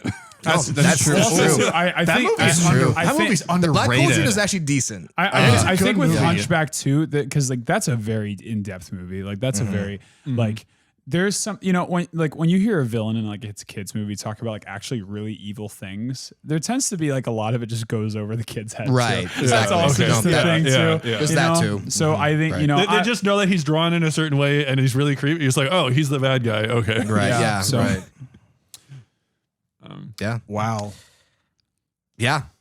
Any last minute thing. I think this has been very productive. If I could say, because we've been talking about, kids movies and stuff, and like the fact that like we condemned some of them. Which, by the way, I would say with things with like Lightyear and stuff, at least from what I've seen, like the whole like same-sex attraction scene aside, it just also like another thing for parents is that they should just show their kids good movies. Like even if it doesn't have any of the woke stuff, if it's not a good movie, don't show your kid because you're not going to show them like terrible. I agree. I think that's the full reason why Lightyear was panned was Kingdom of the Crystal Skull. Right. Like I think there's the reason why Lightyear was panned was because it just like the story wasn't that good. It actually went against the continuity of like the series. For example, like Zurg isn't his spoiler, right? Oh. Yeah, this is a movie 2 years ago. Spoiler. No, Zurg wasn't. Who was Zurg again? I can't remember. In Toy Story 2, Zurg they had the whole "I am your father" moment. No, right? Yeah, Zurg is just a future like Buzz. Well,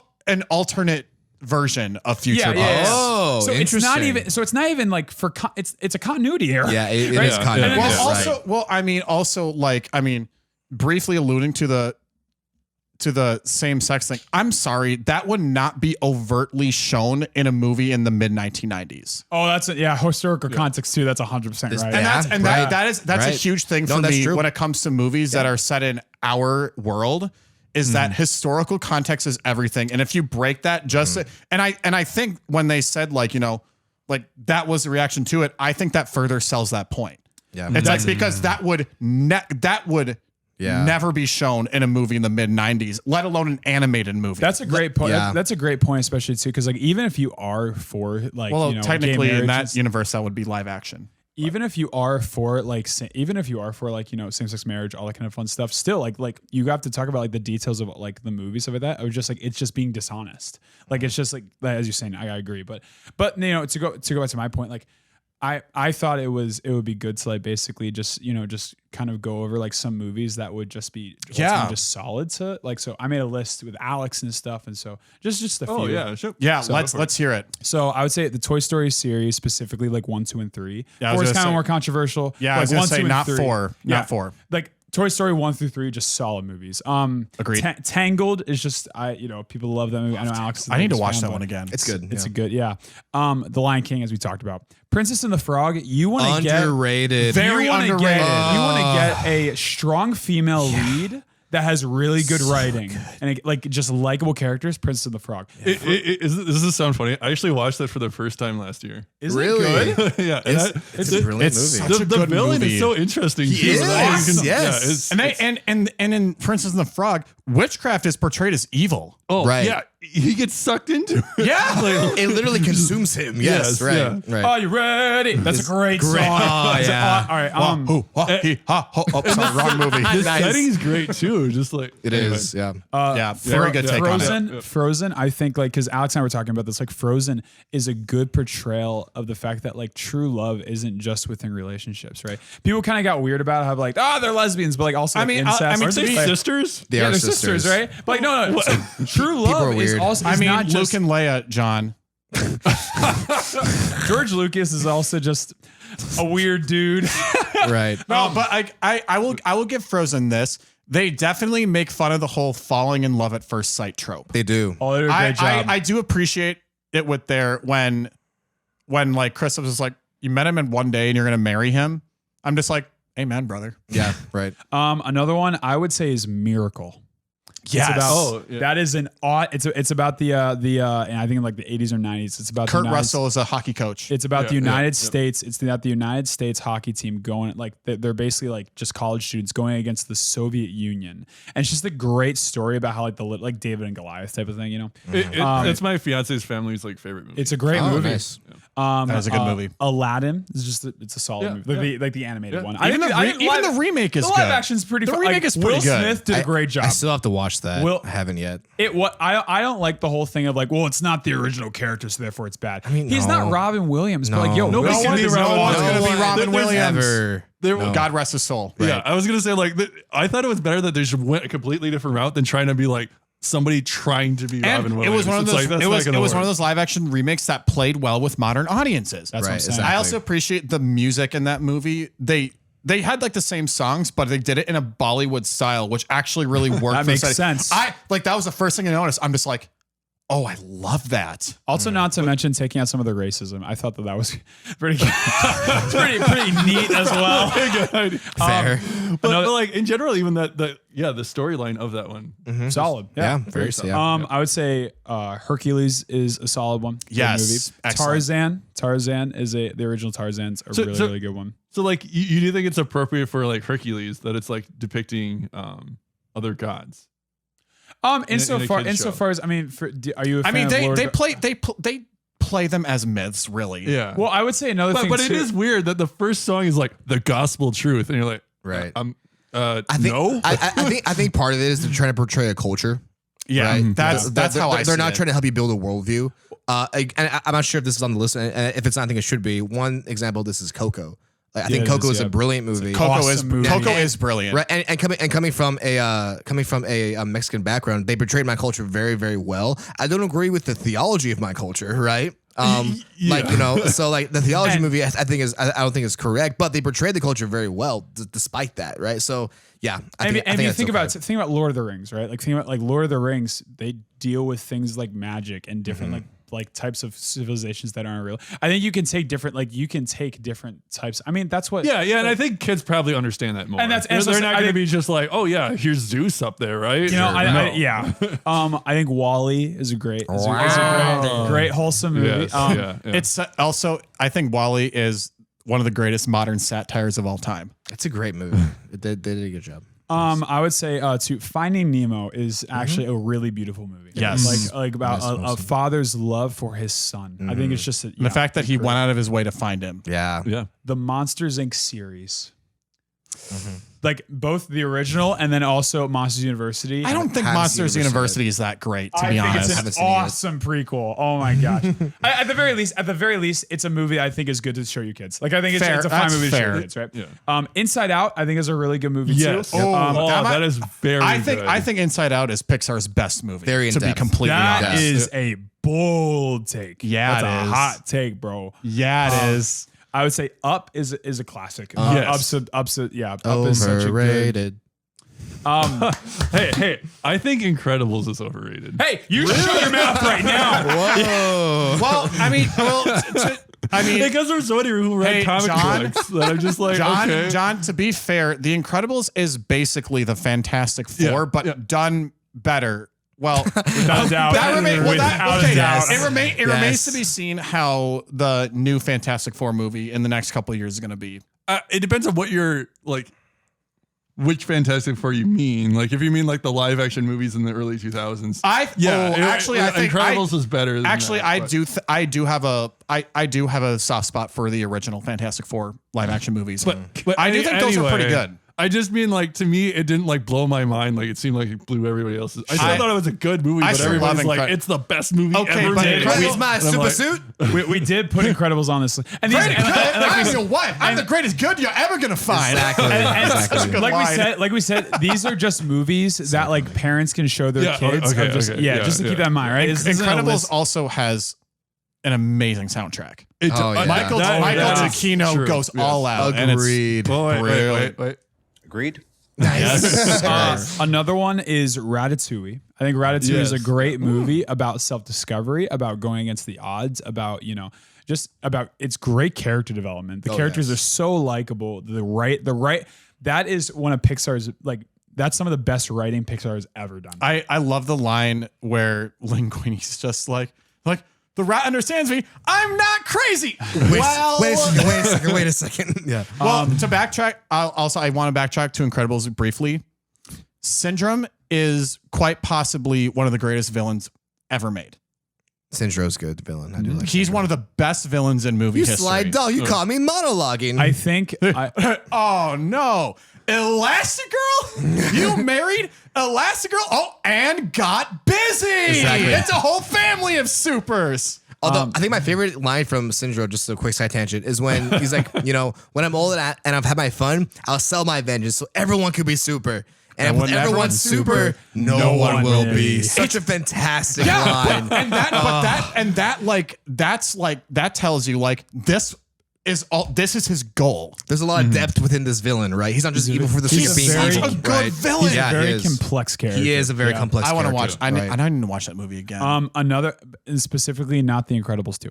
Another Agreed. Another good one is Evelyn Dever. Come on, guys. another good Be one. better. Another good one is A Bug's Life. I like Bugs Life. It's a good. It's a Oh, I good. haven't seen solid. that one in a long time. Yeah, it's pretty good. That's good. Cars 1 and 3. Yes. Yes. 2 is there. I've 2 is only terrible. seen 2 one. is suitable for kids, I've but only it's just seen- not. I've Look, only two, seen two one is as well. no. 2 is no. 2 is not. Cars 2 is not as bad as Good Dinosaur, but it's still a pretty bad. The movie. only thing is like, okay, like it seems that Pixar is not great at sequels. No. That's fair. Besides Toy Story 2. Yeah. Toy Oh, Story I'll 2 give is you that. solid. Toy Story 2 is good. Best Toy Story movie in my opinion. Anyway. Onward is another one. We talked about that one a little bit. Mm-hmm. It's just it's a good fun movie. Christopher Robin. That's a good wholesome I movie. love that movie so much. It's a wholesome movie. Have you guys seen it? I have actually I seen watched that one. it. I saw that in theaters. Hugh McGregor did an outstanding As job. Christopher, yeah, He was he so did. good. I might need to rewatch it. I wasn't too high on it when I first watched it. Mulan. Classic. The classic one, not the remake. He, Yes. I'll tell you what, like, again, like you want to, cause like, you know, we were talking about this before the show, like, you know, people get really antsy about like strong female leads. It's not that people don't like strong female leads. We don't like bad writing. Right. That's the thing. Yeah. Mulan, Tiana, like Yes. awesome. People would- Mulan is an outstanding movie. Oh yes. like, cause The Mulan, sequel wasn't bad either, actually. To be honest, the live action sucked. I didn't watch. I didn't watch live I action. take Mushu and singing out of that. I was going to Exactly, say exactly. the reason the live look, I didn't watch the live action movie, but when I nor learned that did I. Mushu wasn't even in it, I'm just like, this movie is probably terrible. This movie needs some Eddie Murphy. It's roughly based on a true story, and I can based off a legend. I can I was get gonna say, behind. Legend. I can get behind trying to make a movie like that and it being serious, right? Like Sure. that makes Yeah. sense, right? It still like needed 'cause- Mushu. yeah. So Right, another right. one is but make a man out of you. yeah, It's like the that one of the best Seriously, movies. yes. Or Oh my a gosh. girl we're fighting for. Come Yeah. on. That's good. Yeah. Another one is Beauty and the Beast. I think that's just this. I think Which it's a one? solid. I would say the animated first and foremost. I think the animated is a solid. yes. Yeah. That's good. If you can get over Stockholm syndrome. One that I don't have on this list, but I just love Snow White. I love Snow White and the Seven Dwarfs. I think it's a really another You're like, just- classic. you're probably going to hate the remake coming out next year when it's Oh. like snow beige and the 6 regular sized people and 1 dwarf. Sad. gotta be Very incredible. sad. Alex, you say that, but I'm actually dead serious. No, that yeah, is no, like I believe you. Have I you, believe have you. you set seen pho- pictures? Yeah, the It's set just- photos. oh yeah, my No, God. that's sad. I'm literally describing it for what it is. It is going to be awful. If I go into the theater and I don't see 7 hobbits and 1 woman, I'm gonna rave. well, one of the dwarfs Rave? is Rave. What? Well, Not Alex, riot. Rave. Well, okay. I'm gonna be that. It's just big. a party I'll be in there. that mad. Okay. Alex, one of the dwarfs is a woman, by the way. Oh, one dwarf is which dwarf? I have no idea. They never said. I don't know. Maybe this sounds weird. Dopey. But like I'll just say like Oh that will make the feminists really happy. Grumpy. Oh Brie man. Larson. You might as well cast Brie Larson if you're going to make That's her facts. grumpy. Larson. I would say, and then so I would say, so we have Marvel, but specifically, I would say Marvel phase 1 through 3, and then like there's a Minus few- Captain Marvel. minus Captain Marvel, and Iron Man 2. Iron Man 2. Iron Man 2 I is like not, Iron Man 2 Iron Man 2 actually. sucked. I Iron Man- disagree. I like Iron Man 2. Iron Man 2 is not bad. No, it's not. It's not But either great, way, but it's not bad. Either way, right? but actually I would say I don't think those are good kids movies. I would in- say in some. a way. I would say some. Because, I would like, say at some least of them can be. facts. All Rewatch 3? Iron Man 1 once. So, well, that's what I was. So, I think stuff like Captain America can be good for kids. I think Winter Soldier can be pretty good for kids too. I think the Avengers can be solid for kids as well. That's debatable. And I would say, so if we're talking about kids, I'm not talking about young kids. I'm talking about kids like more like I would like if teenagers? if I have like 11 or 12. I would do teenagers is fine. Okay. if, I sure, do, yeah, if I exactly. do like That's an fair. 11, if I do like an 11 or 12, if I have like an 11 or 12 year old, even like a 10-year-old, possibly even a 9-year-old, I personally be fine showing them like some of them at least, like the Captain America movies. I would say like the Avengers movies, I'm fine showing them. Maybe not Iron Man. I can get behind you there. But like other ones, He's just too. a playboy is Yeah. the big deal. But and yeah, that's what I would say. And then lastly, I would say honestly, we've referenced it before. I think Star Wars. I think for kids, like if I'm a dad, 1 through 6. I would even, especially 1 through 6. I would no, like 1 is a really good kids movie. S. like Because that's what they Jar Jar basically Binks made exists. it. So I would show my kids 7 through 9 just so they could hit him with me. That's the only reason why. I would say too. You know what? I'll get behind that. Well, I would say too. I would also definitely, without a doubt, show them Clone Wars. I would show them Rebels, just because first of all, like, it's anime and stuff like that. It's a lot more attractive to kids. But then also too, like, John, have you watched any of the animated series?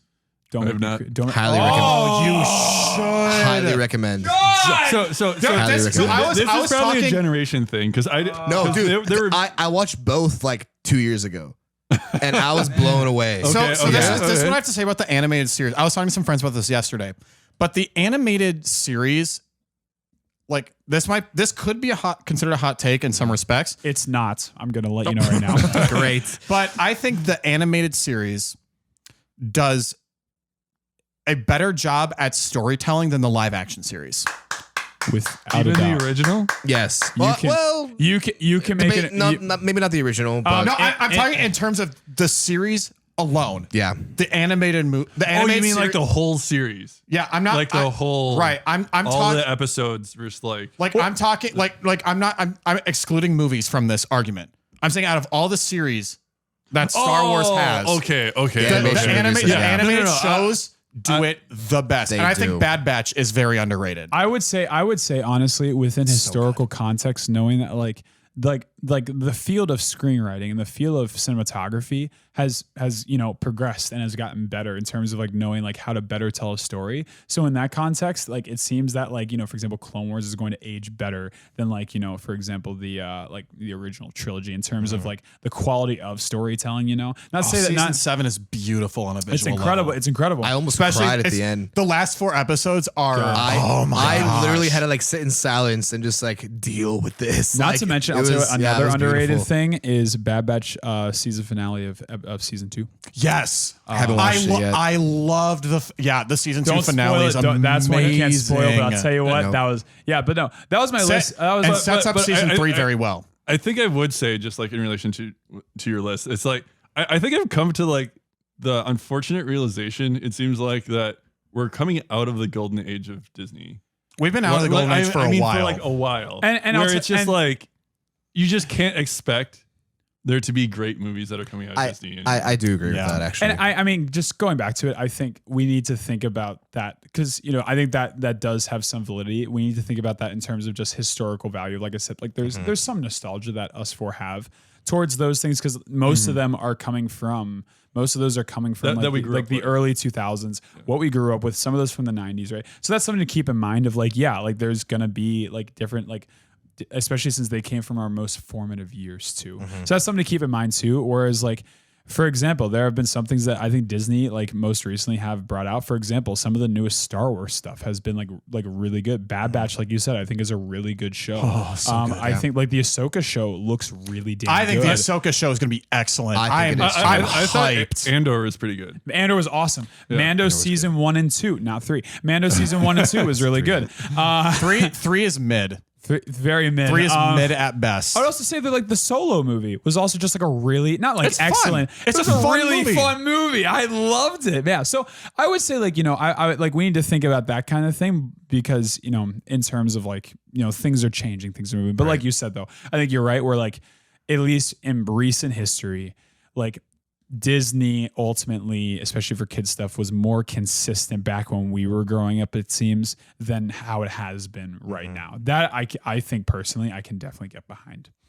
yeah, Anyway, we should probably wrap up. Yeah. probably. This is been a far while. and away our longest episode. I think honestly, I expected this to be long. Mhm. I'm glad it was because I think there was some really good stuff. Yeah. That we discussed. Sorry Yeah. it's so long, Seth. Yeah. Have fun editing, Seth, especially the beginning.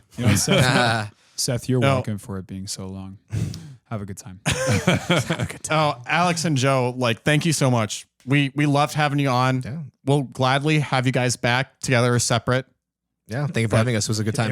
This was a freaking blast. Yeah, this was Yeah. awesome. Yeah, Yeah, this was great. Yeah, you guys would come back on, wouldn't you? I'd be down. Fantastic. Yeah. We'll be in touch. Well, no, I would love to, man. I think it'd be great. Fantastic. I Love never it. get to read this. So this is I know. Thank you for tuning into this episode to the Genesius podcast. The Genesius. Genesius.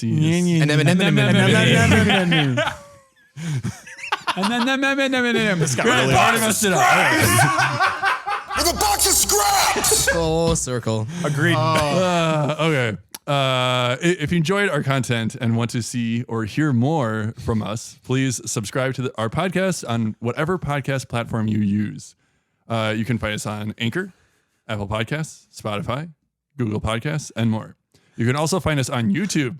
Our handle is Genesius Podcast, where you can see the shenanigans we get up to, as well as some pretty cool Lego sets. Joe, are you okay over there? So in Alex and I's podcast, so I was the host of our podcast, and Would you always have to do His this? role would have to always be. had to. Yeah, So yeah. I And would he be always the- fumbled over his words every single time. You got more you should consistent. listen to John reading the USCCB consensus on our movie episodes. Oh, nice. It's a joy. Yeah. It is Yeah. a joy. I'll say this, if that's all right, unless you guys want to edit this out. If you guys do want to take a look at the stuff that Alex and I and our buddy Isaiah have put out, you guys can look us up. Yeah, go ahead. You Make guys, your plug. you guys can feel free to look us up. Like I said, we don't have much because, like, unfortunately, we've had to, like, partially put the project to rest, at least for now. But like, we have put out 4 episodes at this point on Spotify and Apple Podcasts. It's called the Flipping Tables Podcast. It's a icon of a blue background with the table being flipped. You can find Alex and I debating with our buddy Isaiah, debating about philosophy, theology, politics, and other obscure topics. Your ship of Theseus moment had me cackling. Oh my gosh, that was so. I was cackling because I was at work when I listened to this. I had to pull over just so I could laugh at that moment. It was golden. Yeah. So yeah, if you guys want to take a listen to us specifically, hear more about because how Alex and I talked here is very similar to how we talk on our podcast. Yes. If you want to listen more about us, feel free to take a look over there. And yeah, that's the end of my shameless. It is funny how like I've definitely had roommates too, where it's like we watch a movie and then like we just talk afterwards, and he's like, "It's like I'm watching the podcast. It's really just talking, Right, It's not seriously. like there's like Right. some kind of Basically. personality or something." Well, in any case, if you would like us to talk about a movie you enjoy, or you want us to talk about a movie-related topic, kind of like this, that you want us to discuss here on the Genesius podcast, if you want to provide feedback to make our show even better, or if you just would like us to pray for you in any way, and also let us know if you ever want to give you a prayer shout out here on the show, you can send us an email at genesiuspodcast@gmail.com. That's GENESIUS podcast@gmail.com. Additionally, if you want to make an appearance on our show, such as Alex and Joe here, make sure you know one of us 3 personally, and make sure you've listened to an episode of the Genesius podcast, and reach out to, so if you would like to be, if that's the case, if you made it this far, then clearly you've listened to an episode of the Genesius podcast. And if it was this episode, shout out to you, because this is a long one. It's a marathon. I would say too, Nick. I mean, I'm not, I don't do, I'm just the guest right now. But I would say too, I mean, like, because we did this more in like debate/discussion style. I mean, I don't know, man. Like, you guys do a pretty good job with it, man. Like, so I would say like this could also be like another thing with your repertoire of, like potentially in the future, like talking about different like aspects of like, like the movie culture and stuff, about like different aspects of movie, what makes a good movie and stuff like that. Well, so we did do a debate over The Princess Bride. No. Very nice. Yes. So, Very nice. So Alex, you remember Megan? She was on your summer team. Oh, yes. Yeah. So Megan, this is your shout out for the episode. Hi, Megan. So she came on our guest back in February. Oh, did she really? with a box did. of scraps. That's funny. So She came as a guest. Anyway, when John and Seth and I were all talking about what we were gonna do, or what episode movies we were gonna do, one of the days we picked to record was the Sunday after Valentine's Day. So I'm like, oh, we should do like a rom-com. And Seth's like, Nick, you should ask Megan to come on. And I'm like, oh, I know just the movie. Nah. And I picked The Princess Bride because she is very much an anti-Princess Bride human. Okay. Wow. So we wanted to bring Sad. her on the That's show. really dumb. We brought her onto the show. And when I texted her saying we want you to come on the show, this is what I told her. we want to give you the opportunity. Like, look, me and John and Seth all love The Princess Bride. We are going to give you the chance to absolutely shit on it. Sure. Right. And I'll tell you what, she did. Oh, wow. She did. But you know what? She brought some good arguments to the table. I'll I'll have to listen to that Yeah, episode. you can watch it. Actually, it's on YouTube. Oh, lovely. Yeah, so you will definitely have to check it. It's actually our most listened to episode on season 3. Nice. Hey, so I'll say, debates, my dudes. It's Yeah. always, you guys are pretty good. I mean, this has been, at least I can speak for myself, and I hope I can speak for Alex. Like, this has been really fun to do, just to be able to talk with you guys, be able to bring like the skills that Alex and I have from our previous experience with podcasting, and to bring it into like doing like because it still kind of is a collab, like we coming from our certain, so yeah, thank you guys for having us on. We really appreciate it. But if you would like to be a guest on our show, just again, reach out to me or John or Seth directly, or email us at genesiuspodcast@gmail.com. Yeah. Finally, please spread the word about the Genesius podcast, whether it be on social media or word of mouth. If you're listening, just keep reading. Turn to whoever you're in proximity to, or shoot a text. Hey, Toots. Have you heard about the Genesius podcast? Yeah, Toots. I have. If you ever came on, would you come? With a box of scraps! Yes, I would. Yes. Yes, Nick, I would come. Oh my gosh. I would enjoy that very much. Okay. Or you can shoot a text to all your friends, family, coworkers about our podcast, whether it be right at this moment, at a family dinner, at a work meeting, or on a play date. Nice. Wherever you are, whatever you're doing, please tell them about us, and please pray for us as we continue to write content and use our gifts to give glory to God. Do we have any prayer intentions to close out the episode? For all the children, keep their minds focused on God, and to know of the world, but not to be part of it. For all parents. For not to be part of that world. Nice. Good That was a missed opportunity. That was a reference to the Aladdin movie. In case you didn't know. Yep. So, fun fact. Anyway, Alex, I'm sorry. We totally interrupted you. No, just, for all parents, because parenting could be hard. And so just for you, Lord, to extend your hand upon them, give them the grace of confidence and courage, really, to parent their children well, so that they can love you and pursue you with their whole heart. I'd like to offer up a prayer to those behind the creatives behind making these movies and these stories that we love. That you not only just, Lord, like, help these guys not to just make good stories, but like make stories that give glory to you, instead of like trying to push an evil agenda, or just try to speak out against you. We are here because we love movies, and we love quality movies and good storytelling. So help the creatives to just really get back to making good stories. Yeah, and I'd say lastly, just for the, ultimately for that this podcast continues to give glory to God, and for the salvation of souls and conversion of sinners. Amen. Joe, would you like to lead us in prayer? Sure, I can do that, yeah. In the name of the Father, and of the Son, and of the Holy Spirit, amen. Amen. Lord Jesus Christ. Oh, what a day. It's Sunday. Whatever day the listeners listen to this episode. Jesus Christ, thank you for bringing the four of us here today.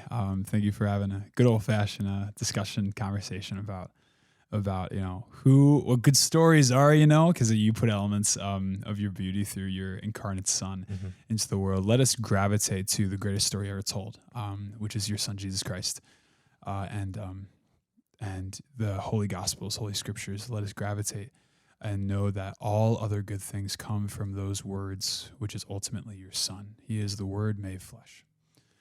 Be with us, Lord Jesus Christ, as we give us the grace to enjoy movies, to enjoy shows, and to help see the message of redemption in all things that you have given us. That includes different forms of media. And Mary, you are a beautiful woman. Such a beautiful. You talk about powerhouses of women. Oh my gosh, you are a strong female lead. Let me tell you. Be with us, your sons and daughters. Bring us closer to your Son Jesus Christ. We pray this all in the name of Jesus Christ. Amen. Amen. Amen. Father, the Son of the Holy Spirit. Amen. Amen. That was beautiful, Joe. Thank you. Oh, thanks. Praise God. Yeah, Alex, Joe, thank you once again for coming to the studio and podcasting with us. I just got to see Legos. That was so cool. Thanks for hosting, Nick. Oh, I didn't do it. Oh, What was that? Let's not do that. yeah. I mean, this probably sounds less weird. Oh yeah. Kind of Kool-Aid man. Sounds like a cool man. Oh yeah, with a Right. box of scraps. That's what I was trying to do. All right. This one. With a box of scraps! That one. There you go. Anyway, There you so- old man. Yes. You are an old man and a fool! So With a box of scraps! Anyway, iconic. John, thank you for showing up today. Yeah. Seth, thank you. I want to give a shout out to Seth because he's going to be editing this. Thank you for editing this one. I know this was probably you probably saw how long this was and you're just like, oh no. But thank you as always for podcasting with me. And listeners and viewers, thank you for tuning in to this very long episode. We do hope that you enjoyed it and we hope that maybe you learned something from it too. Yeah. This was a more educational episode. And tune in next Friday at noon, where you will hear John and I talk about the recent, very emotional and very just important movie, Sound of Freedom. Yeah. But until then, we are the Genesius guys and guests. I'm Nick. I'm John. I'm Alex. My name's Joe. And this is the Genesius podcast. With a box of scraps! God bless everyone. You gotta be like the noodle guys.